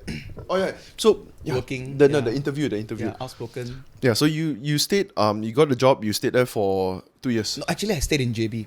I stayed in Johor. Oh, in JB. Every single day I traveled. Because I was sort of like, it was in a dilemma where I was like thinking, because I was young, right? I was like 23, about there. Then I was like, hey, like, I'm going to make this money. So I was telling myself, like, okay, do I want to, okay, in Chinese I call it, do I want to 牺牲精神, or 牺牲精神? Yeah. So it's either it's if I sacrifice my like time, or I sacrifice the money. So if I sacrifice the money, it means that I'm gonna stay in Singapore lah. Yeah. Yeah, because it's 3 times more. Yeah. But then if I stay in JB, it's gonna sacrifice my time. How many time? How many time? How much time were we talking about? Or how many time? Okay, so if I were to stay in, if I stayed in JB, every single Wait, day. sorry. One time I asked my maid, is it me or my mom asked my maid, can you bring some water? She said, how many water? Okay, now This is a first world problem, guys. Yeah, People got made. I don't understand because I normally take my own water. Hey, not me. My mom asked. I take my own water also. Hey, rich people problems. I tell you, like It's not a problem. that's why I couldn't understand the joke because it was a rich people problem. I was like, I normally take my own water. I even take for my friends all one shot. No. So one time, okay, fine. One time, my mom's friend called. This was house line. Okay. Then my mom friend asked, "Where's mom? Do you want to speak to mom?" My maid answered. Then my maid said, "Mom, no more already." yo. She don't know how to say she's not in. Mom, no more. No more already. The moment my heart would drop so Yeah. fast, I would. I would be like, My mom's friend's like, what the fuck? no, I just talked to her yesterday. Yeah. I could never. Never. So how many hours? How many time? I mean, how many time are we talking? So when I was in JB, I had to wake up about 3. Oh, Jesus, 3, I'd effing wake up. Christ, way. Yeah, I have to wake up Yeah, around 3. 3. So like literally before like the Muslim, before even they solat, right? I already up already. What time I did you go to already bed? up What time you go to bed? 9, 8? Late, very late. What? Cause like 11, 10? because like when you work in this kind of jobs, one of them to earn more money, gotta do OT lah. Yeah. So we did OT. So It's like not like you have a choice also, right? you do have a choice. You Oh, do have a really? choice, like whether you want to do OT or not. If you don't want to do OT, Then you just quit lah. you or can get no fired. like you can go back lah. Go back early lah. Just go back early. But Just then pay less basically. they have it's a basic salary. But then people go there just to work and earn that money ma. Yep. So if you like don't want to do OT, means that you just want to work that minimum wage. Yeah. So it's like not really there lah. Yeah, So yeah. you want to work that OT, but then Yep. Singapore is good because they cap the OT. So instead of like doing all out, they'll cap it like this month you can only do like this. Yeah, If yeah. not, the Ministry of Labour they will come lah. Yeah. So, yeah. You went to bed at what time? How many hours of sleep did you get? Depends if I want to do OT or not. Like mainly I'll do OT, but then I'll go to sleep around 1. Bro, that's mad. So you sleep 2 hours? Yes. Okay. So the thing is, I sleep 2 hours. So our company they provide transport. So they have like our own bus lah. Yeah, come and pick us up Oh, I see. at certain points. The sleep So, continues. Correct. We can sleep inside the car. So, Yes. but then I still gotta jam through the human the people and stuff like that. Because when you go custom, Yeah. So basically, you're sleeping, but your body is moving and just going through the motions. But you're just like that. literally a zombie literally a zombie. So now I look back at because I still see a lot of pictures and footages. Sometimes my friend will send inside our own group chat kind of thing. I still see it like, wow. If I were to go back to that life, I could never. Bro, those are the things that you can get away with when you're younger. Correct. When you get older, right, your body it gets fucked up. Correct. When you're younger, you can do that one. Really? So you would say average about 5 hours of sleep. Yeah, I would say 5 hours. Yeah. So literally, because why I work OT, you work OT until 7.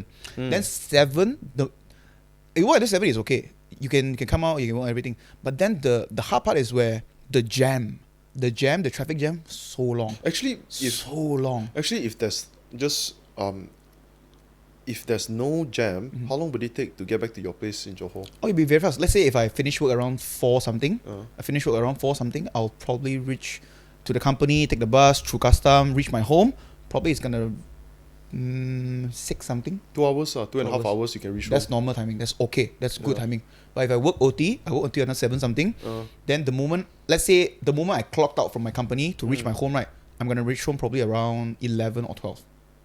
And that doesn't even add to where I'm 4 hours, double up. Yeah, because a lot of times it's me walking through the jam. Like the Causeway Bridge, right? It's full. It's gonna be jam. So What do you mean walking through the jam? yeah, so like okay, You're walking through the cars. yeah. Oh, I see. Before yeah, What do you call that bridge? That's the bridge. Causeway lah. Causeway. We call it Causeway Link. It's connecting the Singapore island Correct. to Johor. Correct. Okay, I see. The custom there, lor. So everyone you can see people walking there. I'm not too sure, right? So it connects to that that town, right? What is that town called? Or is that GB? You mean Johor or Singapore one? Johor, that town where when you CIQ, or we call it. It's CIQ. Johor CIQ. Bahru there. Johor Bahru there. CIQ. It's Johor Bahru City. There's 2 bridge. One is in Tuas. One is in Tuas. Another one is in Johor Bahru. That is in we call it CIQ. which is the capital. Correct. Yeah. The Tuas one is mainly towards like the factory area one. But a lot of people use the main road lah. So Yeah. basically, once you cross from Singapore, Before you even reach the Singapore custom, you already start jam already. So a lot of times, the bus where they picked us up, the jam is so much that we just like, bang, open the door, let me just walk down. So like you have another like 1-2 kilometers away from the Woodlands Singapore custom, right? We just like, bang, just let me walk lah. Because the moment if you want to wait inside the bus, no problem. Just that it's gonna cost you way more time to go. sure.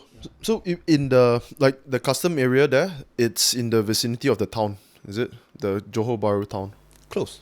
It's Close, 10 just at the minutes. side only, the edge of the town only. Yeah, sorry, I really don't know about Johor. I never. Next been there. time I bring you there, we walk together. Hey bro, I've something that I actually wanted and keen on doing is like going to smaller towns, man.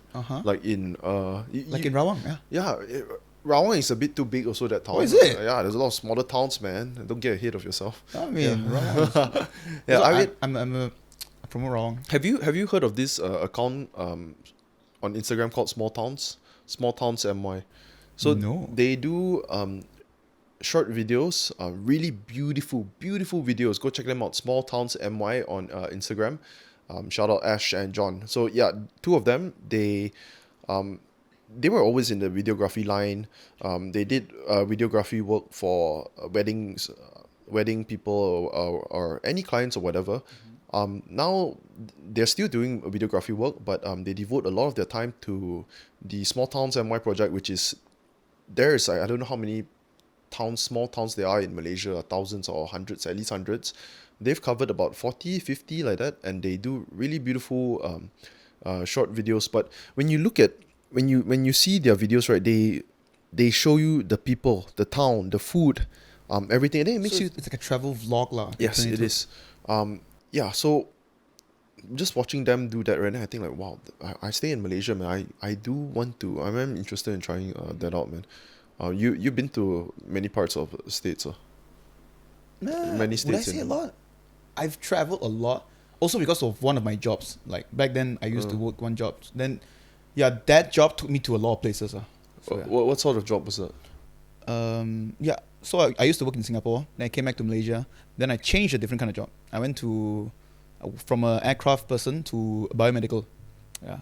I became a biomedical. Don't you need to study So or mine, be qualified? so mine was biomedical service engineer. So what I did was I serviced machines. I serviced the medical machines. Engineering in the Correct.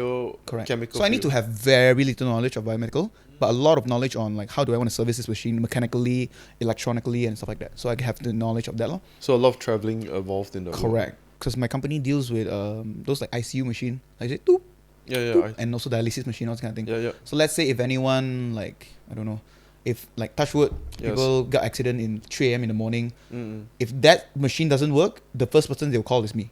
So I'm the technical support lah.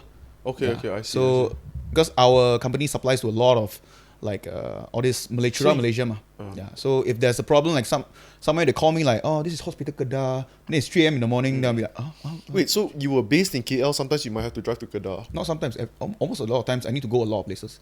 So like Terengganu, all this kind of What place. the fuck? Like, I have to. so but do you go I alone? like how speeches he is. Yeah, I am. Do you go with your alone or with your team? Depends. It depends. If I was new back then, You don't I was really new, need a team for that, right? Do you? It depends on what machine. Like certain machines, because you can know the problem already, right? Because you ask the nurse, like, is there any error codes showing? Then we can roughly know what's the problem and stuff like that.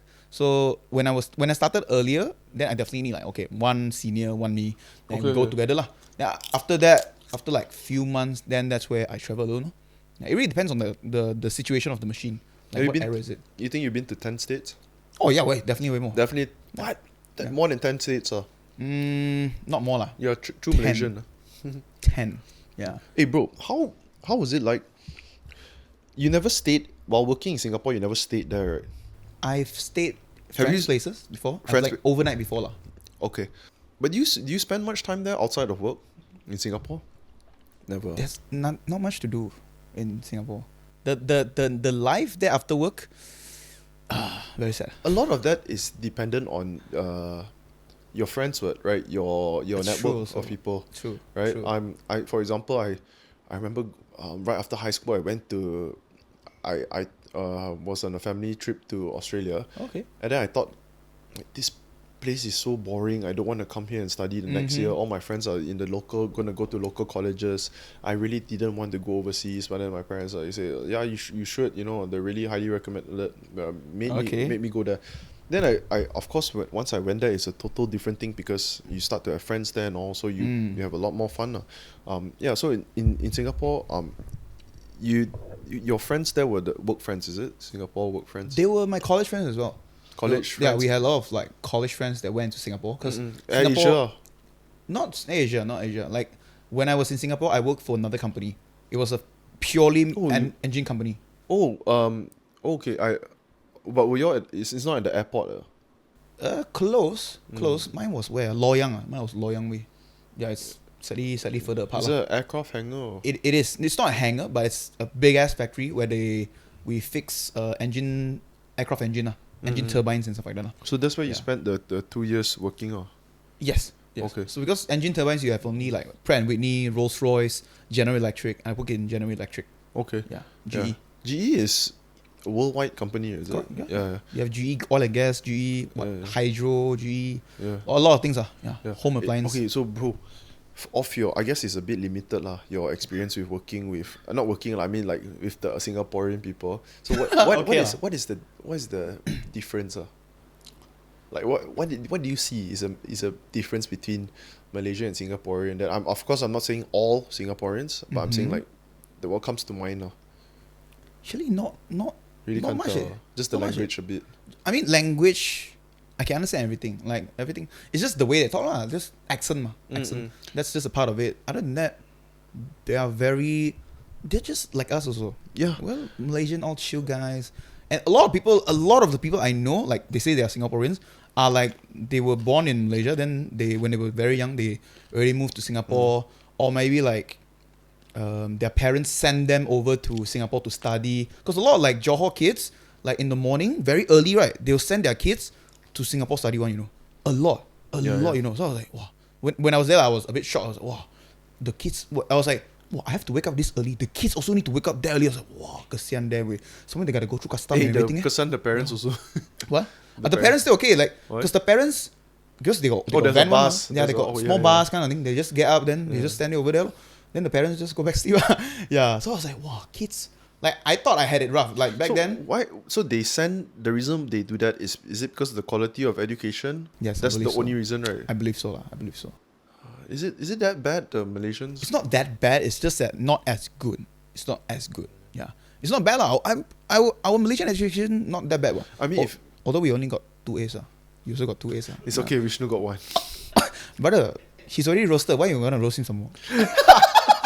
Because 2 is already quite bad, so I need to make myself feel better. Bro, we already gonna him. Bro, Yeah. No, I mean I feel like if it's if you're sacrificing time for money, that one is very makes a lot of sense. Make a lot more sense.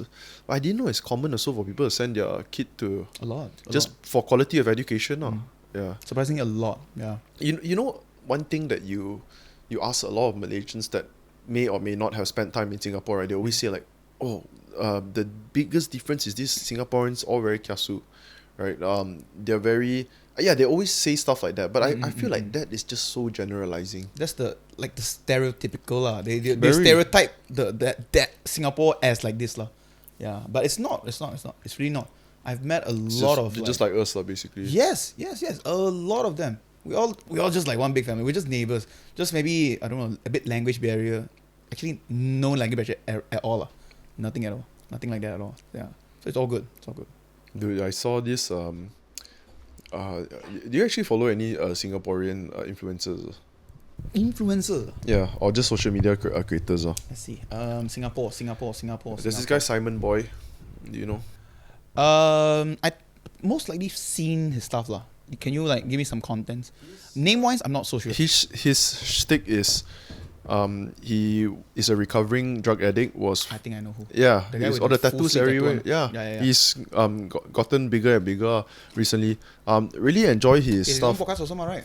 It's not his own lah. I don't think so. You had a friend lah. Yeah. Yeah, or maybe it's, I don't even know whether it's his friend. I don't know lah. But yeah, he has done a lot of podcasts because his story is very interesting. Yeah, I did reach out to him also. Yeah, if he comes down here, I really want to hear his story. Let's go.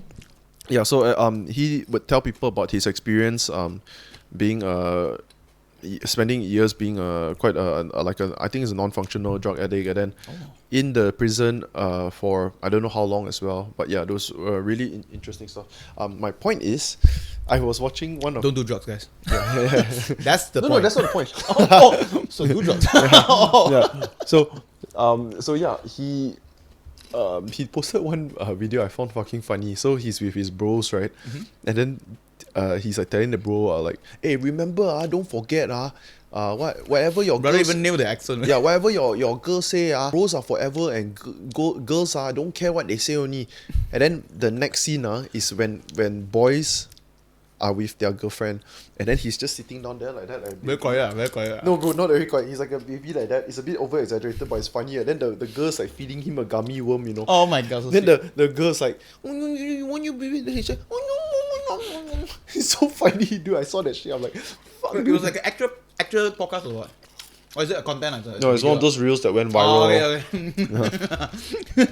Damn stupid, dude. Yeah, it makes you think, right? There's so many fucking people who are all manly and shit on the outside, right? But when they're with their gal, yeah, like Vishnu. Are you like, I don't know, are you like that with your girl? The fuck you. Oh yeah. Guys like to pretend that they can tell their girl what to do, or they're the dominant one, but in front of their girl it's just like super soft and shit. Really? I would never act like, I don't know, two-faced kind of thing. That's you, I guess. Yeah. Huh? Are you single? I've been single since I was born. No effing way. No one believed me. No one. But have you? To Was this it day, the longest? yes, I'm still, yes. Brian ideas, bro. What? you. What? You're giving Brian ideas. Yeah. No, the moment I saw him stop a while, that's where I know I fucked up, because I saw his brain started working. I was like, yeah, let me ask him this. Like, yeah, I know, like, gone. That's gone case. Okay, guys, you got Yeah, that? Yeah, good. Okay. No. Yeah, but you've dated for at least months and shit, right? What? You've dated for months and shit, right? I've never dated. You heard it here first, folks. Shit, it's getting quite awkward here. You can even hear the aircon just blowing the air. Yeah. That's louder than this. Yeah. It's a bit awkward The silence now. was so loud. So, are you virgin? I just said that. Okay, I said it without even you asking. Then I was like, All right, guys, that's it for today's episode. This is episode 62. We got emergency technical issue error. Okay. I mean that's very interesting. So proceed to if you don't mind me asking, like, is there a specific reason why? I don't know. Maybe back Are then you I was religious? Is religion thing? No. Not at all. The way you see me speak, I don't Yeah. think I'm very religious. Are I'm just all out there. Like all religion, I tembak, bro. Yeah. Are you but do you know if you're attracted to guys or girls? Oh, I'm definitely attracted to girls, lah. Yeah, because this doesn't give me anything. I see. That's interesting. No. Yeah, definitely attracted to guys, but You said girls. guys. I What? said girls. I said girls. I said girls. Yeah. I think back then was like it was a little more like a low self-esteem kind of thing, where I'd be like, cause like I just look at myself like, oh man, dude, I'm like this look, like who wants this look? Because I mean now is all like what? Oh no, this guy, as long as he has a good personality, doesn't need to be good, handsome or okay. No, Good bullshit, personality is good or what? No vibes or that kind of thing. I was like, oh okay. But back then I was like, oh, it was all like, if you're good looking, then you can get the chicks. Or kind of, if you play basketball, it's always like the basketball players they can get like the chicks on. It's always like that lah.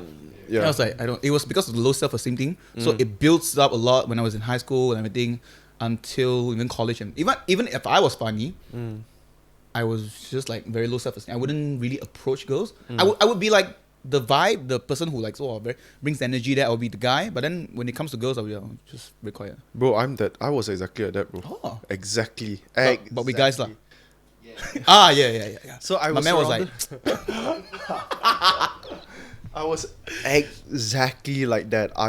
Especially if I'm just a little bit attracted to that person, I freeze like a bitch already.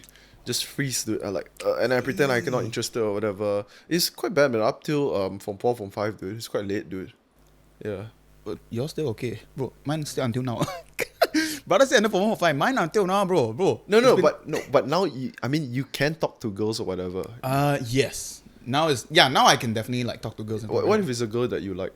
actually a lot of girls like I've liked lah. I think just that I think I swear, right, no matter what where you come from or how you've been brought up, right, whenever it's your first love, right, or your first crush or whatever, you will visualize or imagine it to be very perfect, you know. I'm assuming you watch a lot of romantic comedies. You want it to be something like that, cheesy and sweet and lovey. I understand what you mean. Yeah, I did like of course I also was quite interested in all that shit last time. I mean, I always assumed that, you know, your first girlfriend needs to be perfect. You need to do everything right, the first date, the first kiss, everything, blah blah blah blah. Yeah. After a while, you all went down the drain. So that's how you like boys, ah? I found out that girls are all bitches. Damn. No, I'm kidding. Does that include like girls who are guys now? Trans girls? That's so complicated suddenly. I was Yeah, like, that's damn too complicated. I don't even understand the question. Yeah. So okay, Melvin, now that we've stumbled upon a super interesting topic. wow. Yeah, and I like the color of your jeans matches mine. Okay. Wink, I don't know wink. where is this going, but it's just Yeah. it's going everywhere but there. Oh, you It's prefer going it folded? I don't mind that too sometimes. Yo. The silence was so loud. Just not the aircon is blowing. yeah. Dude, you wanna get out of here? I'll join you. You join me? Yeah, please, man, please. You wanna have dinner, no? Yeah, let's do that. He also wants to fuck your ass, dude. Well, Bro, this guy. Okay, now it's been a good. This guy It's been a good time with you guys. It's been Yeah. a pleasure. pleasure. I could think of a couple of ways to pleasure. Hey. Yeah. Okay. My man just like my man got 10 stars. Okay. No, bro. He's normally not like this. Bro, I had some another buddy also was telling me that when he was in high school, he also couldn't really talk to pretty girls, and then his immediate reaction was, so two things that would happen if you are someone who can't. Okay, let's not talk about just introvert in general. We're talking about girls, or you're like scared, not able to express yourself, especially when it's girls that you're attracted to. Two things happen. Either you avoid them completely, or you be a clown or do something funny. There's only two different things that you could do. So he said, right, he would like when girls talk to him or what, he don't know how to react, right? He'll just go and pull their hair or disturb them. Does that ring any bells? Definitely. I've seen a lot of people, even I at times. Yourself, huh? Yeah, definitely. It's normal, bro. Mm. I always It is find normal. that It is normal. Yeah. it's very normal. I find it It's a interesting. psychological thing also. Very Correct. psychological, and I was exactly like that, dude. Could not talk to the told this story many times, but then when I was in Form 1, okay, this girl that I didn't even know I liked her, but then my classroom, right, there was not many pretty girls to me. So one day I went and chilled. Now all the is it secondary school? Yeah, secondary Now school. all the secondary school mates, right? They're like, oh shit. So They also when you thinking go- the same it's like, thing lah, shit. yo. Okay. Yeah. So yeah, not many pretty girls to me. So there was only one or two lah, and then That stood out lah. to yeah, you. that stood out. Okay, I think not just me, but the majority of class. So I went and chilled with my friend, and then we were playing at my house, playing badminton or whatever. And he suddenly looked at me. He said, "Hey, you like this girl?" And I'm like, "Huh? No. What are you talking about? I didn't even know I liked her. I just thought that she's a pretty girl. I never even mentioned her name." But after that, he brought it to school the next day and then started teasing me, and then everyone caught on. It caught fire, bro. It was bad. And it went on until Form 4, Form 5, and that's how I was traumatized the whole time. Traumatized. Yeah, it's a very... It was a bad way. I mean, no, it's over-exaggerated term, but pretty much I couldn't talk to anyone. I assume for you, it could be something like that as well. So people make fun of you or tease you with girls until you just cannot get over it, man. I mean, back then, no. Back then, didn't even couldn't have remember. like that. No, nothing. So much so that you like guys now. Yeah. No. Is that the whole like the villain story behind No, it? I got it's over like a it. Villain story. Got over it. Tried girls, not for me. My man said tried girls. Yeah, tried girls, not for me. Wait, It was really a pin drop silence. what's the... The silence. Are you was guys not very- supportive of my desires? No. Hey, fucking homophobic cunts are here, and this Melvinegar, okay, he's a homophobic influencer. The way my man said no, it was People don't so work with fun. Vishnu anymore. This guy.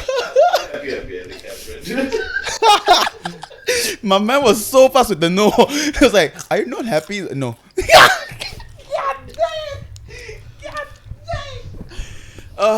Okay. Okay. Yeah, I'm good. So, Oh, yeah. have you been on a date with a girl? I've tried. You've tried, but did they reject you? Shit, or is Wait, this did I is too have- much? Dude, No, I've never. Sorry.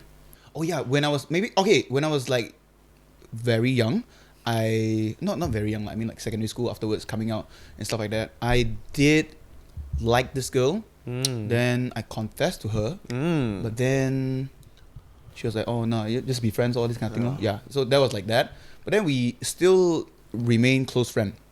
But then she's a lesbian now.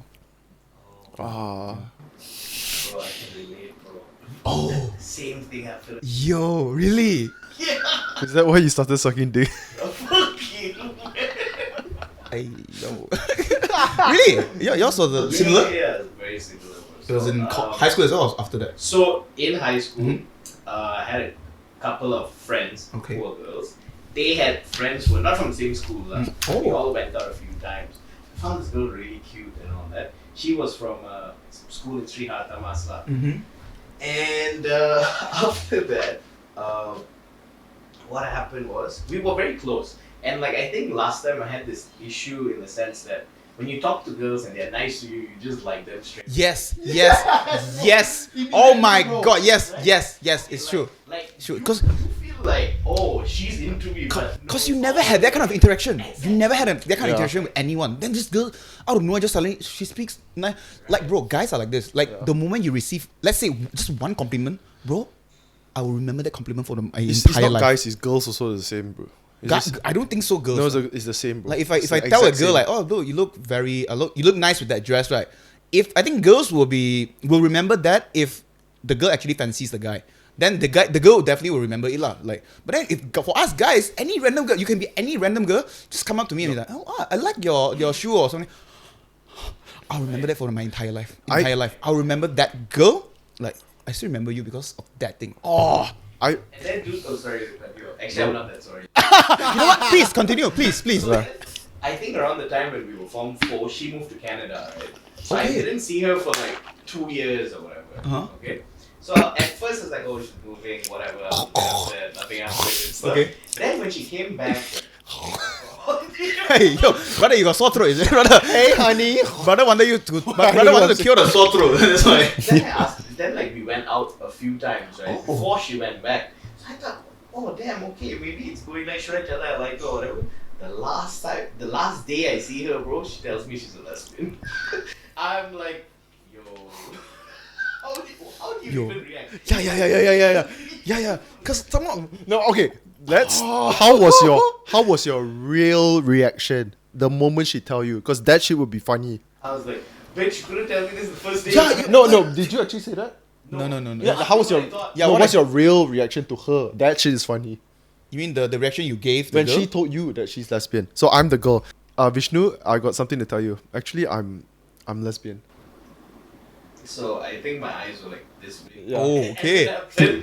But obviously I can't be mad at her, right? So I was like, oh, It was just a bit awkward, lah. yeah, it was just a bit awkward. I was like, okay, cool. You know, I'm happy for you. In my mind, I was just like, Yo, what fuck the you. fuck? Yeah, what the Like, fuck? Cause I'm meeting you for like third or fourth time. You're randomly calling me on the last thing. Uh-huh. This shit, what the fuck? Do you think that I can maybe relate to that. maybe she wasn't interested?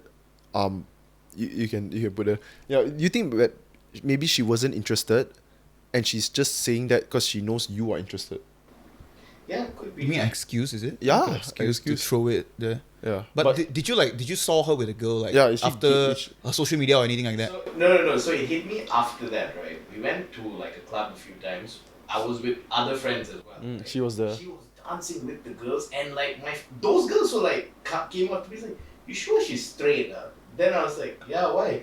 Oh no, I just I had a vibe from her, and that was it. I never like believed it until she. Oh, told me, that so I was okay. Then like- it was true lah. Yeah, right? yeah. So I was like, So it wasn't really like an excuse kind of thing. Ah, okay. I was like, I see. Okay. life. Yo, yeah, similar, quite similar. But then we are still friends to this day. We are still friends. Yeah. Are you still friends with her? Yeah, right. Yeah. So yeah. That was the story of it, and that was like my first time, confessing. Yeah. I confessed, dude. In my experience, You confess dudes lah. we'll get to that. We'll get to that later. Oh, okay. Yeah. So, confess to the only one where I confessed to, right, that actually success was the first one. Oh. All the others that I've Wait, how young were you that day? That day, 17. Okay. It was like high school 17. lah. Yeah. So every other one that I confessed to after that, I kind of start to realize like, fuck, that's damn like it just doesn't work anymore when you're older. Like to confess, like, because you can't. For me, this is what I realized. Like, if you're beating around the bush and you're not really taking the lead and showing them that you really like them, right? It's a turn off to them. Like they will literally just look at you as a friend. This is what I feel. Yeah, you were saying about how to guys when you are younger, you know, and then you just start socializing with females or what, and then any girl that talks to you, you like them. I would say it's the exact same for girls because we're all at the same stage, right? We start to hit puberty, we get a little horny here and there, you know, and then we start to feel attracted to the opposite sex. And I think it's the same where if a girl last time, like let's say for example, you sit next to her in class and then you just talk to her a little bit, maybe she likes you as well. You would never know, or you think about this, dude. Good theory. Yeah, think about this, just for the most part, right? Generally, guys are supposed to make the move, right? Yeah. And girls expect that too. So what I realize now as I'm older is, the me back then, if I could tell the me back then something, I'll say like, dude, if you are so shy and then you don't dare to say all this and that, imagine being the girl. It's 10 times harder for them because they feel like they cannot make the first move. Not all, but a lot of them, they are like that. It's 10 times harder for them, bro, because the universe is already, for the most part, already showing them like, oh, guys have to do something. They feel helpless. They can't do anything if they like someone. Do I make sense, guys? That's actually a good point, you know. Bro, it's the truth. Yeah, you know, that's actually like, I was like, wow, you know what? I'll give you a clap. Thank you. Yeah, what I really want is your ass. Okay, No, why would he no, fist bump that? why, Dude, why what's did you your fist bump problem, that? bro? No, I hey, told you he also wants your ass, dude. fist bump. We were just giving him a compliment. I was like, that was actually like the whole episode. It was like the best, the best quote or best advice. but out of nowhere, just I don't even want to say it, man. My man just turns just 180 straight like that. Yo, but yeah, it was a solid advice. but bro, if I look at that perspective, yes. bro, you think about it. If you are a girl and if we know that girl will like a guy, if they're straight lah, they will like someone once you hit that age. Can you do anything about it? We all know stories of that girl that was aggressive that come up to the guy and say like, hey, this I like you, or her friends help her tell that person, oh, this person likes you. That is 1 in 50 girls. Girls don't do that for the most part. They don't do that shit.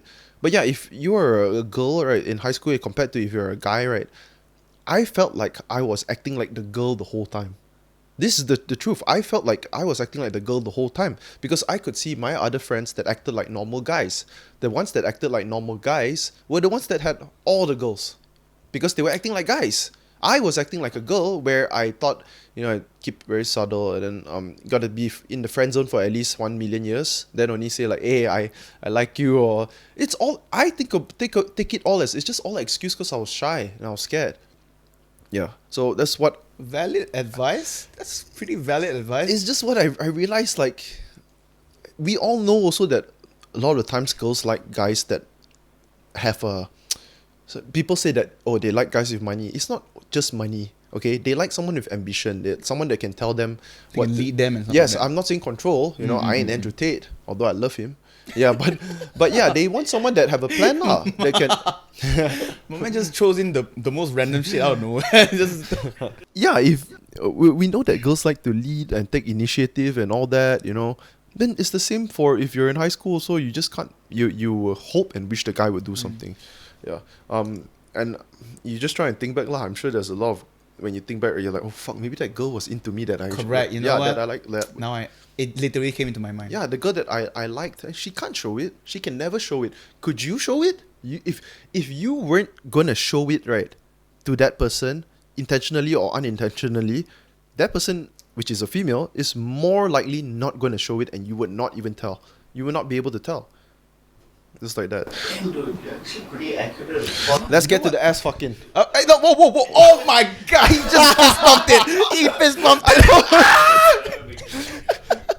But you know what? It was a very valid point. Okay. That was a very good one.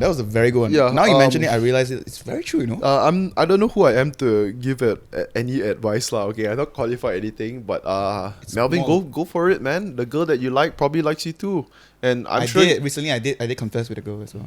Hey, don't. Would you put this on?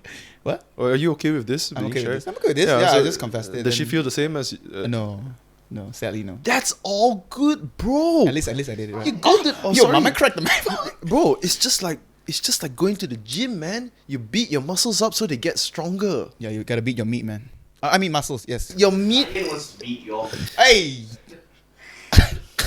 I think that analogy was that. It was like, yeah, it's just like going to the gym and like, Ain't no logic.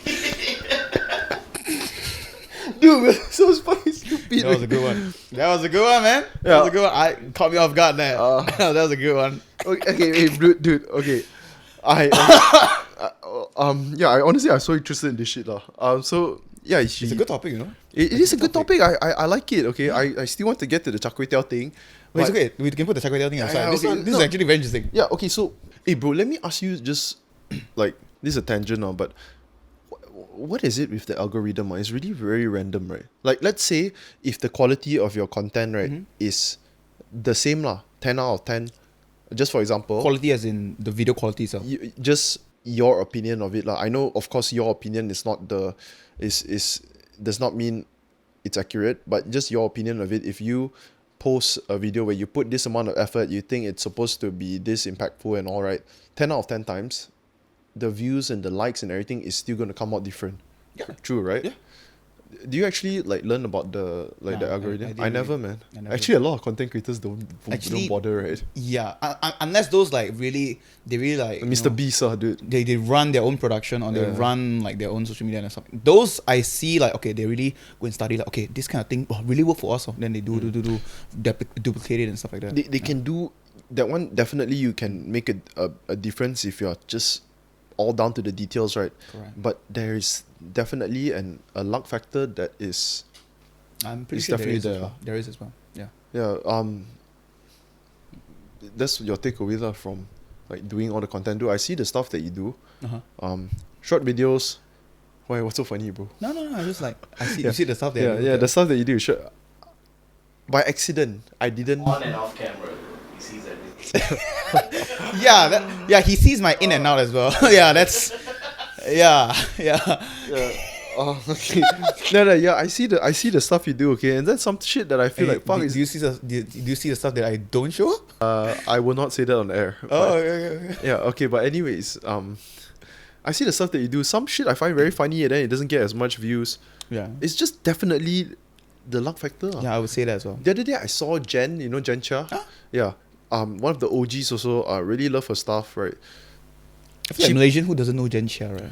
Who Yeah. doesn't know? I mean, yeah, true. I would say so. She is the same era as what Genie Boy, Jane Chang, all those same era. Is it? A bit later. Yeah. Slightly later, but she went so high up. So high Yeah. up. Yeah. So anyways, she posted a reaction to one of her reels the other day, because one of her reel, right?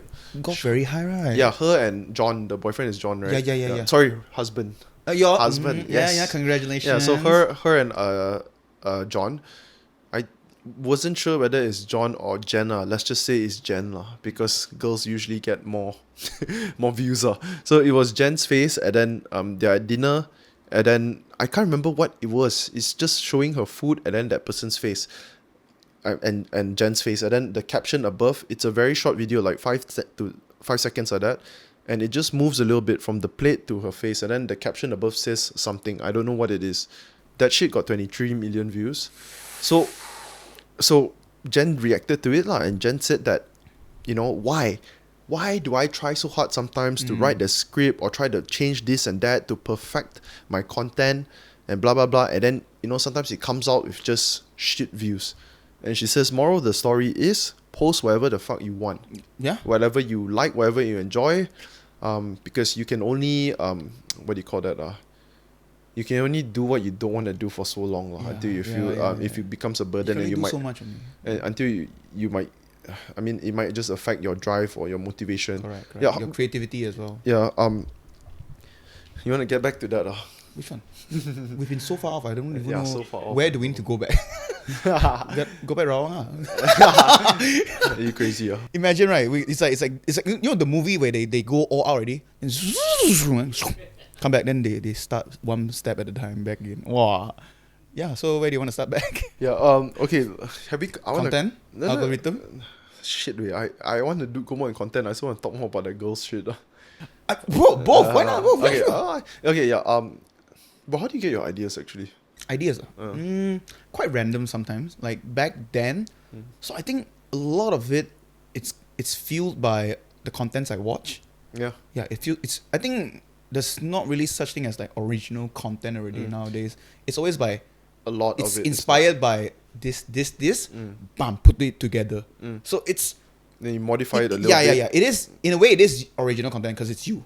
Yep. It's you performing, even if it's that similar dance, that similar act, or that similar action or stuff like that.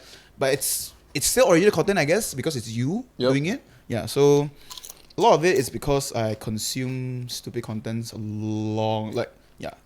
Vines, all this kind of thing. What if you don't have anything that pops to your head? You have no inspiration. No ideas lah. Yeah. Do you force it? No, I don't force it at all. Never force I it. never force it. That's You why don't sit there are down and- times I can go like sometimes my page I don't even post like few weeks. There's only one post up. Yeah. So I don't force it. Okay, I see. Because I used to force it. Then it You realize it sort of like locks me in this like mental position where I have to come up with something. You funny. feel like a failure if you don't. Correct. Basically. Correct. So I don't. Yeah. So when I reached out, I was like, no, I don't want to do that to myself because I posted it because I think it's funny. I don't Yeah. want to do it because I was like forced to think of something funny to do it.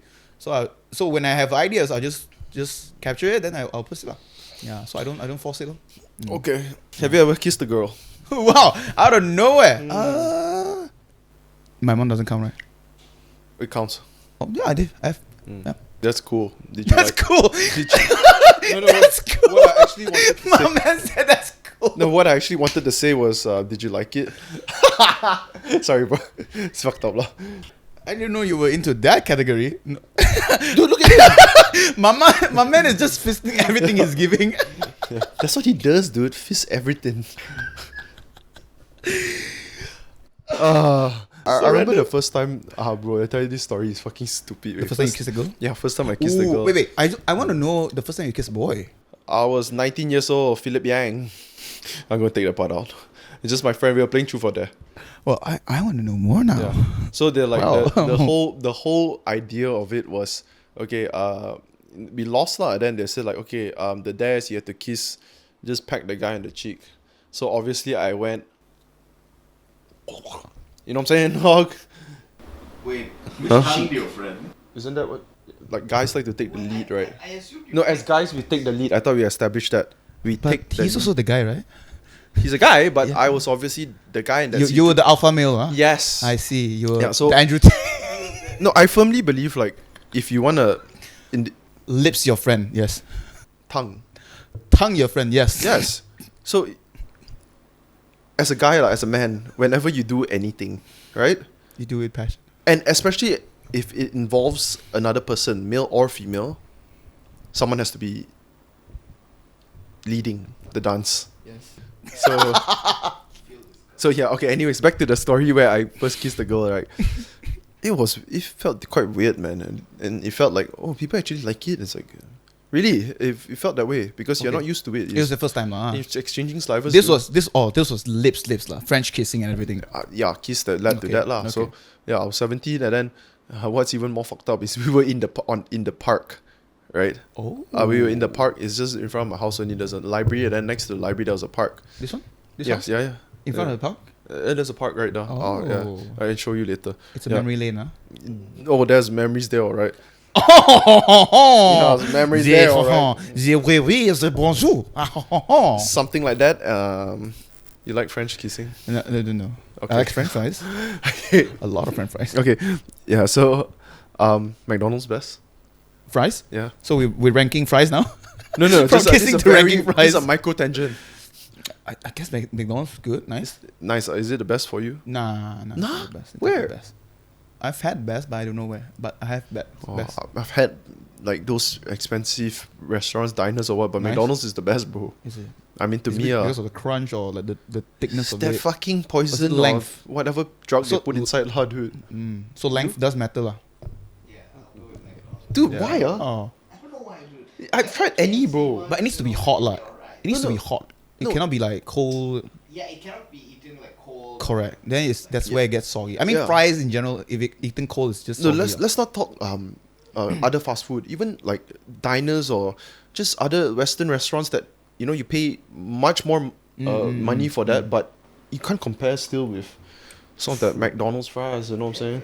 Yeah, I bro. don't know, it's the oil or something they use, or it's just seasoning is just salt. You We'll can't go never wrong with know. that. But Actually, we'll never know. yeah, I don't know. unless you're in. I don't think even McDonald's employees exactly know My- because they just pour everything. It's just according to the instruction, just do only. Dude, my buddy, he buys the McDonald's fries, the potatoes from the same supplier as McDonald's. It still doesn't taste the same because he doesn't know the recipe. That's it. It's the Yeah. exact same packet. Is it? The same supplier. Yeah, I can't remember what's the brand. Mm. Yeah, but you can buy it, but you just can't replicate the taste. Yeah. Okay. Yeah. So, anyways, back to I Yeah, was you were kissing the girl. Yes, it felt I- very weird. yes. Okay. It felt. I like how we can just jump from topic to topic, from Trust me. rating fries to rating Bro, girls kissing. Right? I did a podcast with see now I'm doing it again. Yeah. I did a. You are probably someone that is also very second nature to you to do this thing. Is it? To jump.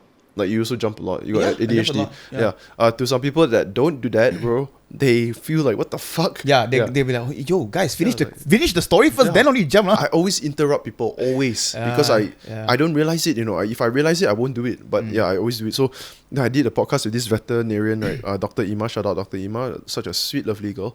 So she, Oh, yes. Yeah. lady, Lovely girl. Lovely. lady, sweet, lovely lady. Yes, yes. Yeah.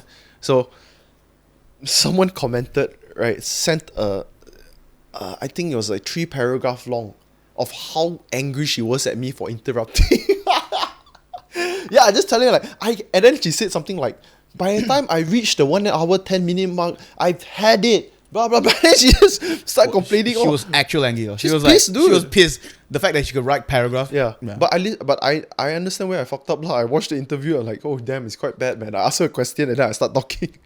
Actually watched one of your videos for more than an hour. Yeah, I'm like, You are know you what? stupid or dude? You're the stupid one. At that part, that's the dedication. That's where I would say she's a true fan. She's a fan of the doctor lah, not me lah. Oh. If not, she won't shit on me lah, bro. I mean, no. How to say? She might be a fan, like a true friend, like giving advice. Yeah, she might be your only. She's fan. right. She's right, dude. she might be. I'm my biggest fan. Only fans. Yeah. Yeah. Why, So you were kissing the girl. Yeah, so let's go back to that let's go story back. where you're kissing. Yeah. Yeah. We went out of the way a lot of time. So when I first got my first kiss in this community hall, the library in front of my in my details. yes, in my neighborhood, and then there's a park next to this community hall. I was sitting in the bench with the girl, and we kissed her for the first time. She was, you see, right? She is that exception. She's the one. She's those type of girl that make the first moves.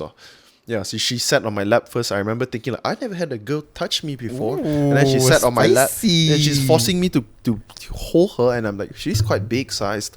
So yeah. I'm not shaming her or anything. Okay. But yeah, I just It's big size as in like she's 60. What? 60 kgs. 5'7". Oh. 5'7". Fuck is 60 I- kg big? Yeah, 5'7", bro. I'm trying to. I mean, 5'7", quite tall for girls. she For girls, a it's bit- actually quite tall. She a It's bit like pear-shaped. 1'7" something, For girls, that's very tall, She's tall. My mom was 5'7". Yeah. I don't know how your mom looks like, man. So, There's a lot of pictures, bro. wait, and you say she's 5'7" and she's 60 kilograms. Yeah, That's- around there. Okay, that's Yeah, okay so lah. About that height. she's not fat or anything. It's just horizontally challenged or anything. Dude, you said she's big. Big is big.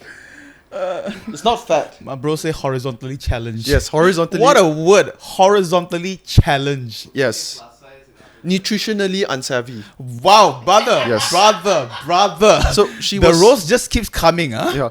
So she's not by any stretch of the imagination nutritionally unsavvy or horizontally challenged. She's just a bit pear-shaped, if that sounds better. I think we've roasted enough. Yeah, let's. I'm not roasting her, I'm describing her, okay? Because Okay. she's already roasted, is it? Okay, so she has so anyways, I sat on my lap and whatever, blah, blah, blah. Then, we kissed. And then, my I have 2-3 uncles that stay in the same neighborhood, right? Oh. 2-3 uncles.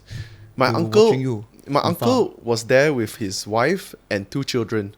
The children were about, so I was 17 then, they were about 8 and about 7 and 9 around there, okay? So they were kicking the football in the padang there. I didn't see them. So I was sitting there with That's the why they say love is blind. Nothing. See nothing. Yes. Bro, trust me. Or when maybe you're- she was blocking your view because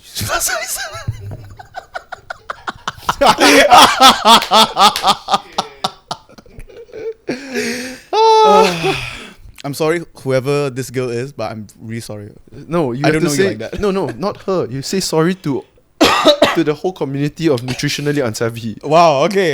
Yeah. The Yeah, so uncle was any- there with the kids. Yeah, so uncle was there with the wife, the whole family lah, okay? And I was definitely blinded. Trust me, when you're fucking 16, 17-year-old and you got your first kids and your hormones all flying everywhere and raging, you ain't seeing shit around you. Yeah. You don't know nothing about your vicinity, okay? So they were walking on my left side, they were walking on this pathway. So you know how Padangs, they have a pathway for you to run or walk. Sorry. Pavement. Yes, pavement for you to run or walk. So they were walking along and it was about 60, 50, 50, 50 meters away. They were at the end. And I saw them walking. I'm like, oh shit, no, no, no. And they kept walking and walking and walking. And I sat there with the girl. And they She was on your lap. Yes, she was on my lap. And the bench that we were sitting on is literally by the pavement. So they would be right in front of me. Not even 1 feet in front of me. Right in front of me once they walked past. And they slowly walked and walked and walked and walked past. And they didn't say a word. Oh. And I didn't say a word as well. I pretended like I don't know them. Okay. And then, that was happening in like November, December. Nothing happened, nothing. And then a few months later, we went back to Setiawan for Chinese New Year. Mm-hmm. You know what uncles they do? They brought out the topic. Bro, you could start telling everyone like, hey, I saw him with this girl, blah blah blah, in the park, kissing. I'm like, what the fuck? Uncles just do that shit. Okay. I thought it's like just auntie kind of thing. Auntie, normally they gossip a lot. Right? I didn't expect uncles to do it. Yeah, this uncle also did that. Okay. Yeah. Like, did your parents find out and shit? Probably but I did. My parents didn't say anything. Yeah. But your parents know the girl? Have they seen her? Definitely. Okay lah. Look, my parents always joke. They always ask me if I'm gay in high school. Because we still ask you now. They always ask me because But now we know for a fact lah. Yeah. I'm bi. By myself. I never feel so. That's good, huh? Yeah. What's the artist name? I don't know. I know the song only. I gotta search it out. Okay. Now that's content. Later you just cut that out as you go. Yeah. So, what was I saying? Yeah, your uncle gossiped around. Everyone found out. Yeah. So kissed. my parents didn't say nothing because they're probably happy like they're like, oh yes, he's not gay. Yeah. Yeah, because they always joked around. They always asked me like, are you like why you don't talk to any girls or don't have any girlfriends or what? She just knew that I was damn shy okay. Okay. Yeah, and then this is quite bad But then there was this girl that I was hanging out with a lot, right? I suddenly hung out with this friend. Okay. A lot. I told my mom it's a friend. This is Yes. not friend, just friend. Friend. Friend is what the words that came out of my mouth to my mom. And remember what we talked about earlier about any girl that you talk to, you like them. Okay. Yes. Okay, I see. Yes. So it just so happens Sort that of rough imagination now. it just so happens that this girl was not a Chinese, nor was she a Malay. Okay. Yeah, and I would say she's awfully similar to our good buddy Vishnu. Oh, have you heard this story? No. Oh. Yeah, so Ooh. whether or not my mom was fond of it or not, Okay. can we just give her the courtesy of just being Chinese parent from a different generation? Okay. Yes. So she's not never against anything because I told her as a friend, but parents are not dumb. Okay, you go into the library and study with this girl every day. You fucking like the girl, what else, right? So you do lah. I did lah, do it. Okay, Any girl, I yeah. studied because of her. Wow. Studied her as well. My man. Yeah, I thought that was fucking hilarious. Like my mom always thought that I'm gay. I don't know whether she really think that. My mom can hear us, by the way. She listens to this podcast too. Yeah, dude, my parents are just there, dude. Okay. Yeah. I thought no one was there. Yeah, but Mama, I know you ain't gonna listen to this part because it's too long. You're not. I'm gonna. Yeah, next day she texts me. Brian? The next day she texts you straight. Not even the podcast out, right? She already texts you. Like, you were talking about the girl. Like, oh, so you fucked her. Yeah, but Yeah, what was your mom's opinion on that? Like, what's the she was okay with it, lah. She was just like, I just surprised. remember her telling my dad like saying, oh, it's an Indian girl that he's always hanging out with. Not Indian, it was Punjabi girl that he always hang out with. And my dad's like, oh. Then he says something like, these guys are white kids, children still young, they don't know, don't know taste yet or something like that. Wow. Dude, that's so bad. I shouldn't say all this shit. Yeah, dude, come on, like everyone's probably Chinese parents say this okay? Everyone's Chinese parents says this They don't know taste yet. Yeah. But anyways, Anyways, I don't know lah, bro. I dude, but anyways, I think a lot of the people that you crushed on in your earlier days or whatever, right? It carries on to your taste after that. So I think that's why also I'm attracted to Indian girls. Indian girls. Or what? Yeah, whatever.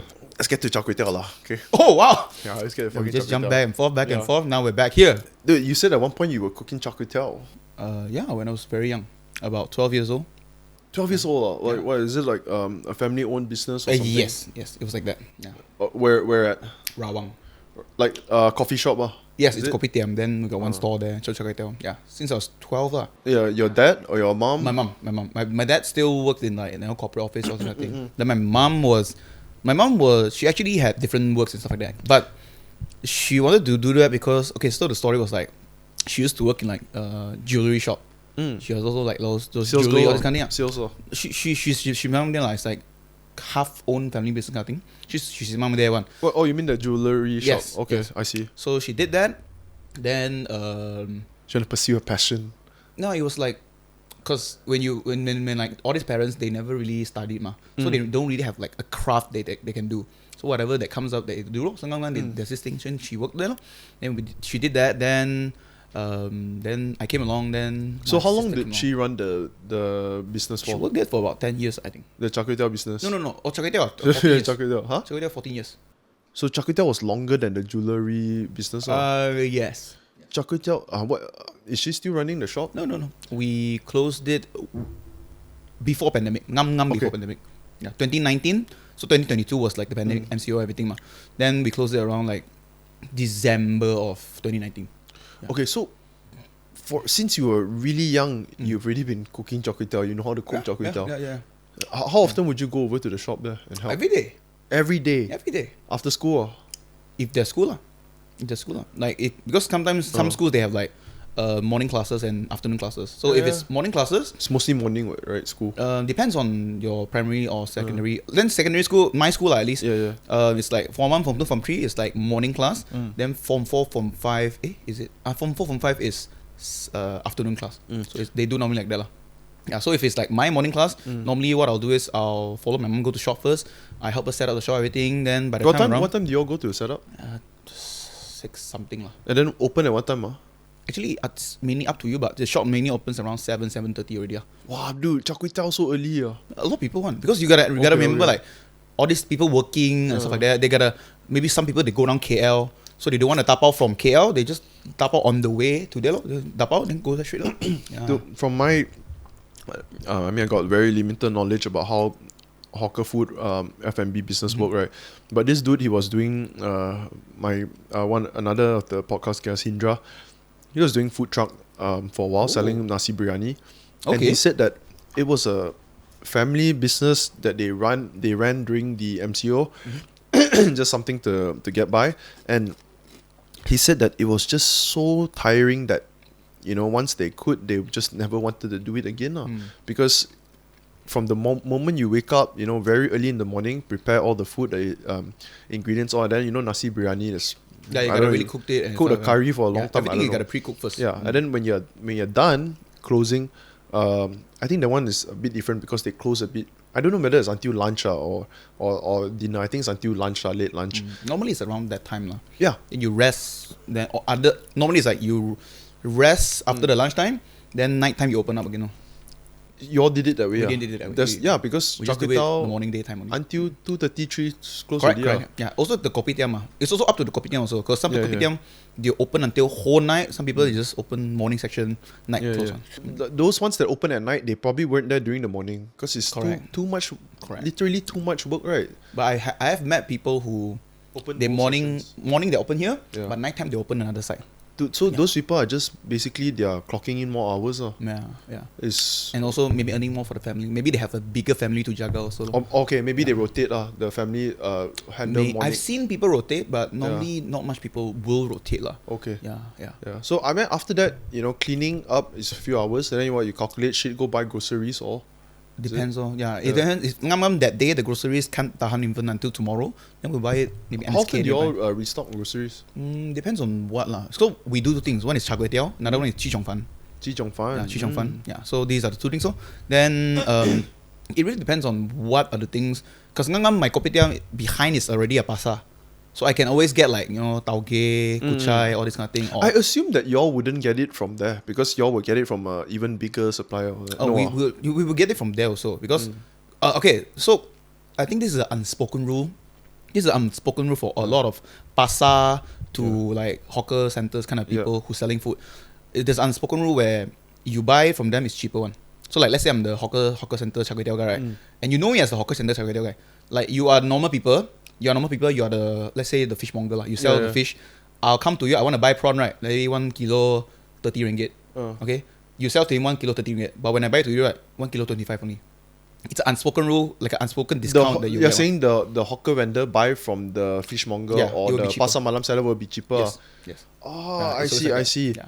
But It's what? memang like that one. But like, what's the reason why they do it? It's just part of sales for them, lah. Is it? it bulk is for sales them? also because like I think I don't know. It's unspoken rule, Or you It's think, unspoken rule. or it's kind of like a tradition also that people have been doing there. I think part of it is tradition, but part of it is also because like, okay lah, you also want to cari makan, I also want to cari makan. Yeah, Okay lah, okay. sell you cheaper, I sell you cheaper. Because you also want to fry your kway teow, Yeah. and you're gonna be frying your kway teow for until you close shop, and you're gonna buy from me if I give you that price. So yeah, it's a win-win kind of thing, lor. Yeah. Okay, Char Kuay Teow, Chi Jiong Fan. So you made both. Yes. Char Kuay Teow is way easier. Char Kuay Teow way easier to do. Because this is the steam the thing, or you gotta fry the thing, then serve already. Yeah. Chi Jiong Fan is Yong Tau Fu. Correct. There's things like that lah. Yeah. Okay. And Char Kuay Teow is more of the things that you need skill. Really like the wok hei, all the sauce and everything like that. Talk about the Char Kuay Teow thing, man. Because what I see on reels or whatever videos going around, people assume that the good Char Kuay Teow, the wok has to be flying, and then the guy making it has to be dancing as well. doing shit like that. No. That's actually just for show, right? Aesthetic purpose, right? The guy doing, there's this dude doing this. Yeah, I can see they just. Yeah, what's shake they call it? there, shake Dancing. They call it. I don't know what you call it. dancing Char Kuay Teow. There's some dudes. I think I know which one. I went to Subang. There was this person that named his Char Kuay Teow spinning Char Kuay Teow. Oh, is it? Yeah, I just assumed that's Oh, the gimmick, Yeah, it's just a Next gimmick, level bro. gimmick, Okay. That naked Char Kuay Teow. The guy just naked there like. Yeah. I Bro, his wouldn't want body- to eat that lah. His body all burned, Wow. Yeah, bro. Yeah, I think no lah. You don't need to like shake your. So that wok doesn't change the taste of your Char Kuay doesn't. Teow. But the wok changes. The Okay, wok tell me changes. about it. Like you. Okay, it's very different if you buy a new wok and you just started cooking. It's very different. Serious? The taste is very different. Really? Correct. So like a good wok, right? So very seldom, right? People will go and buy new woks, right? Because normally we normally have two woks lah. So let's say this week we'll use this wok, then the next week we'll use another wok. We want to flavor the wok. Flavor the wok. So what we do is, if you buy a new wok, right? If you buy a new wok and you just fry it, right? There's no flavoring to the wok. When I mean flavoring, I mean like it has been years. You mean the days of MSG days. and oil and butter all has been stuck there for years? There, that taste is there. It's a real thing, It is a real thing. What the fuck? It's a real thing. That's why you cannot buy a new wok, right, and just start cook, right? I thought that's where It's- cancer comes from. I mean, I've been eating it for years, but I'm still good. I'm Yeah, good. I'm kidding lah. Yeah. But that actually adds a very important factor to it. Yeah. That's why you see people. What? Yeah, you see people now online. They teach you how to season your wok. Let's say for new woks. New woks. how- Like you buy yeah. new woks, instead of just using it straight, they'll ask you to heat up the wok first to the point where it becomes a bit colored. You know, metal when you heat it up very high, you become a bit purplish. It's like the metal starting to Sure. react already. Then that's where you switch it down. Then you pour oil into it. Let the oil simmer, all this kind of thing. Then you wash it off. You don't wash it off with soap. You just pour out the oil. Then you do something else some more. Oh, so you don't. Let's say if new wok, right? You don't. Every time you use it, wait. Are you saying every time you use it, you don't wash with soap? Not every We time. do wash it with soap. But the first time when you want to season it, you want the flavor to be stuck into the wok. Yeah, that's how you do it lah. You don't wash it with like the soap because you have the soap smell. So people, like, let's say they season their wok, right? They put whatever shit is a lot of it is just portions of the ingredients that you would use to make Char Kuay Teow. That's the seasoning, right? It really depends. Some you can just use oil and do like that. Yeah. Do you on the fire to? Yeah, you do. You want the fire ma. so that you can go absorb into the wok lah. Yes. I would say that. Yeah. Do people sell seasoned wok? No, I've never seen it before, but it's a good idea. But I've never seen people sell seasoned woks before. It is a good idea if you are a monopoly lah. But you can't. I mean, how many people is gonna do Char Kuay Teow? And how many woks are you gonna sell? It's not scalable. There's actually it's not scalable, man. I think there's actually a lot of people doing Char Kuay Teow, but those people are probably prefer to do it themselves. Yeah. Because you have the experience already. Okay. People who have experience, they just do it themselves. Okay. Yeah. In your opinion lah, okay, Uh-huh. because I hear this shit all the time. Just recently only I heard it from this buddy, right? He said that I asked him where you go for good char kway teow. And then he said, oh, Penang is the best, man, undefeated. And I feel like that's bullshit because I've been to Penang and you can get good char kway teow here as well. I'm pretty sure you can. What's your take on that lah? Like, do you have to go to Penang just to get the best one? Nah. Is there something in Penang that you cannot find here? Because for me, you know, good char kway teow is good char kway teow, and then just a little bit of things that varies. Is there any truth to that? Some of my Penang friends, they can tell me, like, hey bro, your char kway teow has the Penang taste. I was like, so what's the Penang taste? This means good I assume I would assume it's good because you say Penang taste. I was like, okay, I can understand that. Yeah. You know that this guy in now he keep on promoting Penang one better. Sai, you know Sai? You know Which Wapi Kong TV? Oh yeah, Wabi. Yeah, Wapi Kong TV. Yeah, where you know Raisin Entertainment, they all. He did the pot with last Correct. one. Yeah. They partner with Wabi Kong. Yeah, Wapi Kong mama. Yeah, so that one he was my friend. He's still my friend. Not was my friend. Like he was my friend. So wait. Yeah, so we're friends. Then when last time they came makan to my char kway teow also when they were still in the MGAG. Yeah, they came and makan. The whole crew makan. Then I was like, hey, damn good. Char kway teow has that Penang taste. Oh, so I don't know. What did you ask them? What's the Penang taste? I never asked them, but then it was like, oh, because they speak in Mandarin, they say, 有那个 Penang 的那个味道, I don't know what is it lah, but I think it's good lah. It's good lah. It's good lah. But I don't know what is it lah. Yeah, so for me, it's really up to you. Like if you die, you because if you grew up eating the Penang char kway teow, then you definitely have a preference. Like you'll be like, okay, I want my char kway teow to have this kind of flavor. If not, it's not good. Yeah, so it's definitely a perspective. Some people, if they grew up in KL, the food they had is like, oh, it's like this. So if they go out to Penang, they eat the Penang char kway teow. It's like, hey, no lah, Penang one not nice. This is how I eat my char kway teow. Perspective. One thing's for sure lah. There's also Malay char kway teow. That's very different, bro. Basah, bro. It's that's basah. It's very different. Those are just different types, Yeah, it's very different, you know. They call it what, fried kway teow? I mean, that is char kway Kway teow goreng basah, they call it. Yeah, kway teow goreng basah. I was like, okay. No, even the char kway teow that in Tamandu also got those food truck sell char kway teow. What's it called? Fuck, I forgot what's the name of the shop lah. But they sell char kway teow that is not the basah one, the dry one. Oh, but it just tastes different because different recipe. Yes. Very different, bro. Than the recipe is one. actually very very important. So if you could pinpoint, is there any pinpoint? Is there any constant variables or what makes a good char kway teow? What makes a good char kway teow? If there's any, constant variable. Good walk.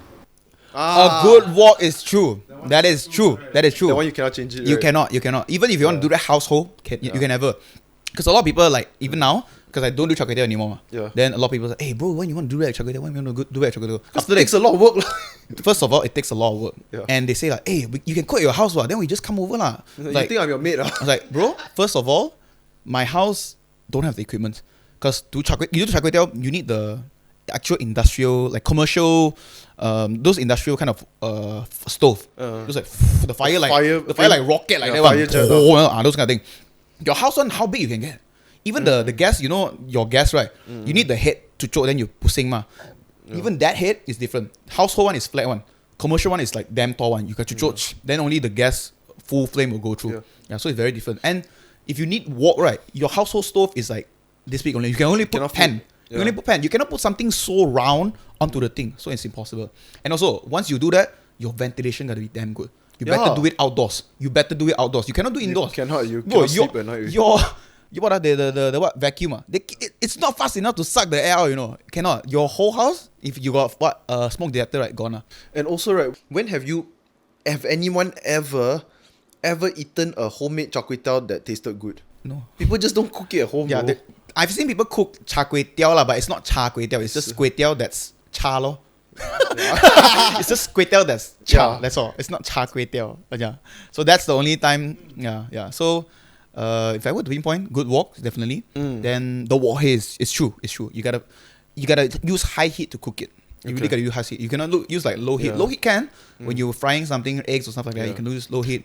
Yeah, cause wok, the heat it affects very fast. Yeah, you can't really say the ingredients because some people like ngah choy, some Yeah, people like some people like prawns, some people yeah, some cannot people eat don't prawn. like. Yes, Correct. some people like big prawns. Do you like Roberts? Have you tried Roberts Choki Teow? I don't like Robert lah. Oh. Who's Robert? I don't know. Oh, I don't you like know. Robert. Oh He's shit! gay also?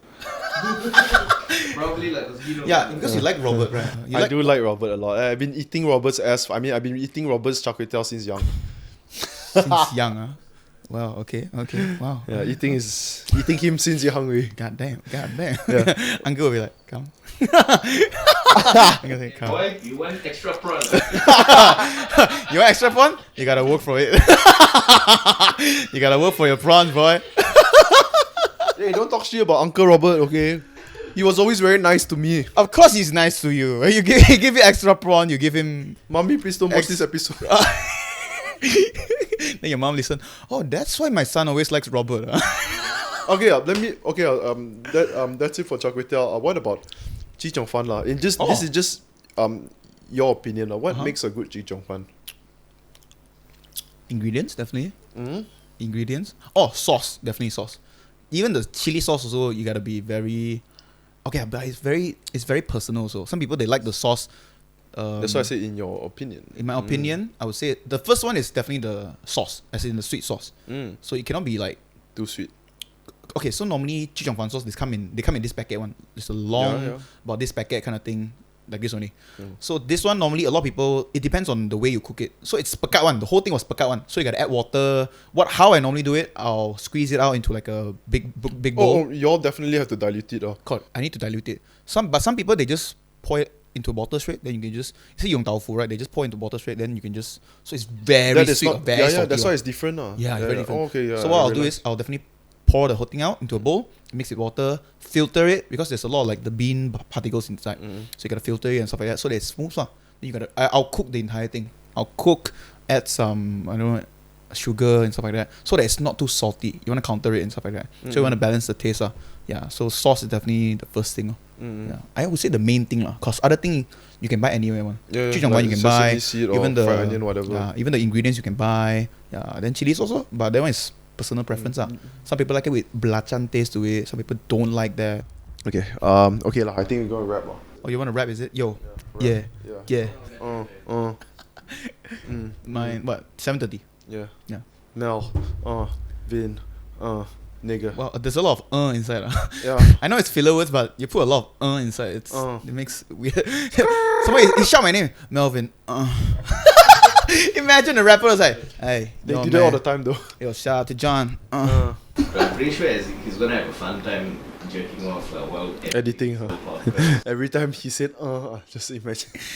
All right, guys. Thanks for Thank you. that. Honestly, bro, like I went to Penang a few months ago. and Always when I'm there in Penang, I want to try Char Kuay Teow, right? What's Char Kuay Teow? Char Kuay Teow. He said Char Kuay Teow. But I feel their standards have dropped, bro. I feel The Penang one. Yeah. One more. like I feel KL's one is there's still spots here that are like better. Yeah. So like because when I used to go there, like I used to love the taste. And I just feel overall it's still like the quality has dropped, like the taste. It just wasn't the same. I was there in July. Okay. Quite recent. That's quite recent. No, bro, I mean, that could very well be the case because when you say Penang Char Kuay Teow, there's 1 million stalls, literally. So, yeah, it could very much be the case, you know. Is it because they change people or something like that? It might be. Okay, let's say they did not change people. If you are that uncle or that couple working there for 30 years, maybe, you know, you're doing a bit better, earning good money already, a stable life. And then business has not changed. People are still coming. They still think there's a damn lot of hype. Then they're like, lower the standard a bit. Then we can get more profits. I don't Maybe. think lower the standards. Maybe it's the... Okay, one of the things, this is an unspoken thing. So, when we cook Char Kuay Teow, right, we have to cook individually. We cannot be like, okay, even if you order the same plate, you order the same plate. You order memang same plate, cook both together, then split the plate. It doesn't taste good at all. Do you see people doing that? I've seen people do that. We did that before. Don't taste good at all. So like that's why individually cook, It's right? very distinct difference. It's very different to individually cook. I think it's because of the portion as well. When it comes to a very big portion, I want to say the wok hay doesn't go through as well. as like smaller plates. Definitely. So Smaller. that's one of the things I think. Yeah, smaller portion. Then more is going to be absorbed of the wok scent. Even if you put in like the let's say individual plate, you put in still the same amount of soy sauce, amount of same tauge, amount of same ketchup. Individually cooked, different. Even you put both together, double the Yeah, amount, got you. still different. Yeah, Yeah, I got think you. wok hei is definitely one of the things. Okay, That's a good reel. definitely. Bro. Never seen anyone talk about that. Yeah, it's like a God, bro, sure, got connoisseur. probably got lah. But those are the people Char Kuay Teow, like cooking Char Kuay Teow. They don't talk on it on the podcast. look like you lah. Right? Yeah. No, but They don't look like bro, you lah. Yo, imagine if because I actually It's thought gonna about be a it. good reel. Bro. I actually wanted to open back Char Kuay Teow. Mm. I want to do back Char Kuay Teow, but more of a like a road trip kind of thing. So I want to Like do a this. pop up, is it? Yes, a pop up. Yes, Yeah, exactly, a pop up kind of thing. So like one day I'll be in Penang, then the next day I'll be in Rude. KL, then another day I'll be in Johor. Sure. Yeah, Yeah, so dude, it's like a pop up kind of thing. I was like, oh yeah, I want to do that. Just one day, everyone come over, makan. Dude, even if your Char Kuay Teow was just a little bit above average, Yeah, just a little bit above average, and you have that hair and wearing this shit, it's a good gimmick, bro. people are all gonna come already, dude. It's a gimmick, bro. It's already Yeah. a gimmick. Hey, yeah. dude, since you, how long you did your dreads? 1 year. Plus. Since last year, I think June. Okay. Yeah. Do you think a lot of people recognize you now because of that?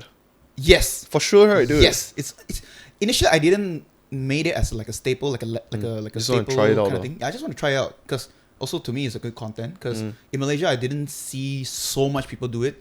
It's not common. Even if they do it, they are mainly either they are in the entertainment industry and stuff like that. They're And- Indian. What? They're Indian. It's Wow, true. is It's it- more is more that a likely. stereotype? Hey, have you ever done it? What, braids? Yeah. Braids, I think. Once when I was in Phuket, yeah. Oh. But I took it off after like 5 days. lah. Yeah. Wait, does it hurt? Actually. When you did it first time, it hurts lah. Because it pulls your hair. Yeah. It pulls your skin ma. But then as time goes by, your hair grows also ma. So it loosens up. Oh. Yeah. Because like after they do dreads, this part will grow one ma. Right. Yeah. This part is all dreaded. But then Yeah, yeah. to this part, It's not dreaded. it's down not there. dreaded. So every month you gotta go. So you it's gotta not go pain maintenance. down there. I mean, if it that's grows it. lah. The moment you do dreads that time, it hurts. Because I did dreads about. It took me 12. They took me 12 hours to do it. Yeah, 2 days. Like the one I did, I was. Oh. But at the tip of the head, they have like some colorings of it. Like they put it in that foil, that aluminium. Yes. They do like that. Yeah. Yeah, that's the one I did. Theirs is braids, right? Yeah. Yeah, that one is easy to do and also easy to untie later. Correct. Yeah, but mine braids they had to do it one by one. They do 12 it. hours is mad, bro. What Yeah. the fuck? That's the first time I did it. I had a second time which was quite recent only, like June. I did it. June was. Wait, why do 17 you have hours. to? So, wait. He was like, wait. Oh, Bro, you throw that fact at me too fast. Yeah. Give me a while I digest. couldn't react. Wait. Oh no, Yeah. wait. 12 hours first time. Yeah. Yeah, that was the first time 12 hours. Second We time. did that two days. So first day was 8 hours. Then she asked me to go back. Asked me to go back. You go back. Yeah, first. obviously Yeah, lah, she asked me to dude. Go back first. Go back, sleep, and I couldn't sleep because it hurts. It hurts. So like what they did was they tied this part already, but then the end here they didn't tie. They leave it lah because it's gonna take too long ma. So they tie all the base first. Then they asked me to go back sleep. So, bro, I see people they do braids, right? I thought it only takes 2-3 hours. Braids, yes. Dreads different. Oh, okay. I Braids see. is just like that. braids take an hour like that lah. I don't know how long it can, but if you have skill, quite fast one, very fast one. How does this dread? I don't. So do you naturally have curly hair? No. Oh, yours is full straight Yeah. Most Chinese people have. Mine is straight curly, hair. dude. It's- Wavy lah. Wavy, yes, wavy. What I mean curly is like yours. Mine is like wavy, but now it's just. There lah, it's just there. Oh, Yeah, shit, yeah. but yeah. Like curly is quite very curly one, you know. Like okay. yeah. Yeah. Yeah. So our hair is normally straight. Asian So- hairs straight, and it's hard. The texture is very hard. So you cannot take it out. How do you wash your hair? I wash it every day. But how? Every single. Okay, so this is the most common question. So I actually made a. people just think that you don't wash it. Oh, correct. That's the common misconception. So why I wanted to do this hair was because I wanted to like explain to people about these. So I actually last year I really recorded like multiple reels where I explained like is it hot doing dreads? Is it itchy doing dreads? Is it uncomfortable? How long does it take to do dreads? How much does it cost? I do individual reels then how much do I wash my hair and how do I wash it? Yeah, all this kind of thing. So how do I wash it is that normally guys we you have the shampoo, you press the shampoo, then just wet your hair, then just wash your hair, alright. So instead of doing that, it's kind of a similar way, but I use a spray bottle. So I have a spray bottle, I'll just press the shampoo into the spray bottle, add water, let the shampoo particles dilute. Once it's diluted, I directly spray onto the scalp. Because the scalp is the main thing, because scalp is the part where it gets oily. Ma. Yeah, your hair is okay, man, don't worry. It's the scalp where it gets oily. Your hair is okay, don't worry. Yeah, your hair is like, don't worry about your hair. Like, you don't need to wash individually. Maybe there's a rice from the chicken rice you eat there, stuck there for 2 months or. I mean, hopefully there's nothing that like that. But yeah, but the scalp is mainly the thing. Okay, I see. Because it grows out and stuff like that. So if your pores get stuck, it's gonna affect all this like dirt, all this kind of thing. Yeah. So I spray it there so that the shampoo particles doesn't stuck in the hair. Yeah, and it's easier for me to wash also. So I just spray like that, spray. Just wash. When you bathe, Same like that, just like that. do you wet your hair? Yeah. But what happens I thought if you wet your hair, you'll get undreaded. No, it's not so easy to get undreaded. It's very hard to get undreaded. So now can I touch it? Yeah. You're not the first person touching it. Everyone they'll be like, hey bro, can I touch your hair? And they will ask it very shyly, you know, like. The other day I went to eat this wanton mee somewhere in Amansuria. I was so pissed off okay, because I ordered the wanton mee. The wanton mee come. You know there's good char siu and the shit char siu, right? Ah yes. So the shit char siu is the char siu where it looks pink reddish. The skin is pink reddish, and the meat there's no fat. It's just all lean. Okay, I mean, I feel like you should never serve someone lean char siu unless they request for it, right? Because most people eat the char siu because they like that layer of fat there. Just a slight layer of fat. Yes. Nice. So this wanton mee came and it's just bad noodle, no taste, and the char siu was the ugly char siu type. Okay, I'm gonna take a picture and put so people sure know. But not only that, then I drink the soup. The soup tasted like water, and I was like, it's really the type that tastes like water. So I felt so betrayed. Not only betrayed, like just disappointed. And I'm not the type. I never complain about food. Never ever complain. And then I said to my friend, like, oh shit, I really feel like complaining. I can't believe it. Like, I feel like I want to let the uncle know. Like, do you know that the soup tastes like water? Then my friend said, bro, this uncle been selling this for 30 years. You think he'll care? He's gonna tell you don't eat lah. Then I'm like, oh shit, that's true. That's true, right, dude? Is it like your usual place? No, I've never been there, but I just couldn't believe that someone could serve this type of wanton mee. Okay, where was this? Amansuria, you know the mixed Suria. rice? I don't know. Not so familiar with Amansuria. Amansuria, there's only a few kopitiams. It's just one of the kopitiams. Just one of it. Yeah, shit, what's it called? San Yin Long. I don't know, man. Yeah, I know what kind of char siu you're talking about, like the red, okay, the fake type. Bro, the fake but one. But there are some places like Kolomi, right? Kolomi, the Sarawak Kolomi, they use that. I know, but that's the thing lah. So the char siu I can understand because some places just serve shit char siu lah. Yeah. Okay. It's just no hate lah. It's just this shit lah. But I couldn't tahan the soup that tastes like water. You know, like what the fuck. And how can you serve this? And why has no one complained? Then look at the uncle, like he's really damn old, man. So he probably doesn't care lah. Yeah, I'm pretty sure he probably just go another with the flow. Another place, okay, where I also got irritated, right? I love my hawker food. I have it quite often. I eat the wanton mee, and it came with that shitty char siu, the reddish pink one, the lean meat, right? Behind the wanton mee shop, in the same coffee shop, there's a chap fan. The chap fan selection, right? This guy, there was char siu as well, and the char siu was the nice charcoal grilled, the nice grilled one, juicy, you know. And then I just think like, fuck, this guy is selling wanton mee with char siu, and this guy's selling chap fan, and his char siu is 10 times better than yours. I think I know which kind of. I was pissed, man. That's a good char siu. But guess what I did? What you did? I still ate it again the other day because I'm like, fuck, this coffee shop. This coffee shop is the nearest. And I don't feel like eating pork noodle. I'm going to eat wanton mee and fuck it. That's how you know your standards are low. It's low, bro. But I want my wanton mee, so I just eat it lah. Yeah. Yeah, shall we? Shall we what? Shall we end it lah, dude? Yeah. Yeah, okay. How he says that while doing it. Yeah, it's like, so, shall we? He looks at me. So, shall we? Shall we what? Dude, I tell you, look what I put here. I put it. But we didn't even talk about other stuff. Okay, yeah, guys, if you watch up to this point, okay, it's about 2 hour. Oh my God, 3 hours. 3 hours of your life you wasted watching until this point. Okay, almost 3 hours. If you watch for this amount of time and you don't actually like the content, then please, by all means, do not click the subscribe button and don't click like, don't comment, don't do anything. Just know that you wasted 3 hours and you should feel bad about it. But if you laughed a bit and you enjoyed it and you like Melvinegar, okay, leave a comment that you want to see him on again the next time. What you thought about the episode? Talk to some people in the comments. I'll just make friends, okay? Kita satu Malaysia. Yeah, and recommendations who you want to see on in future episodes, guests, and yeah, guys, I hope you all enjoyed the episode and give it up for Melvinegar.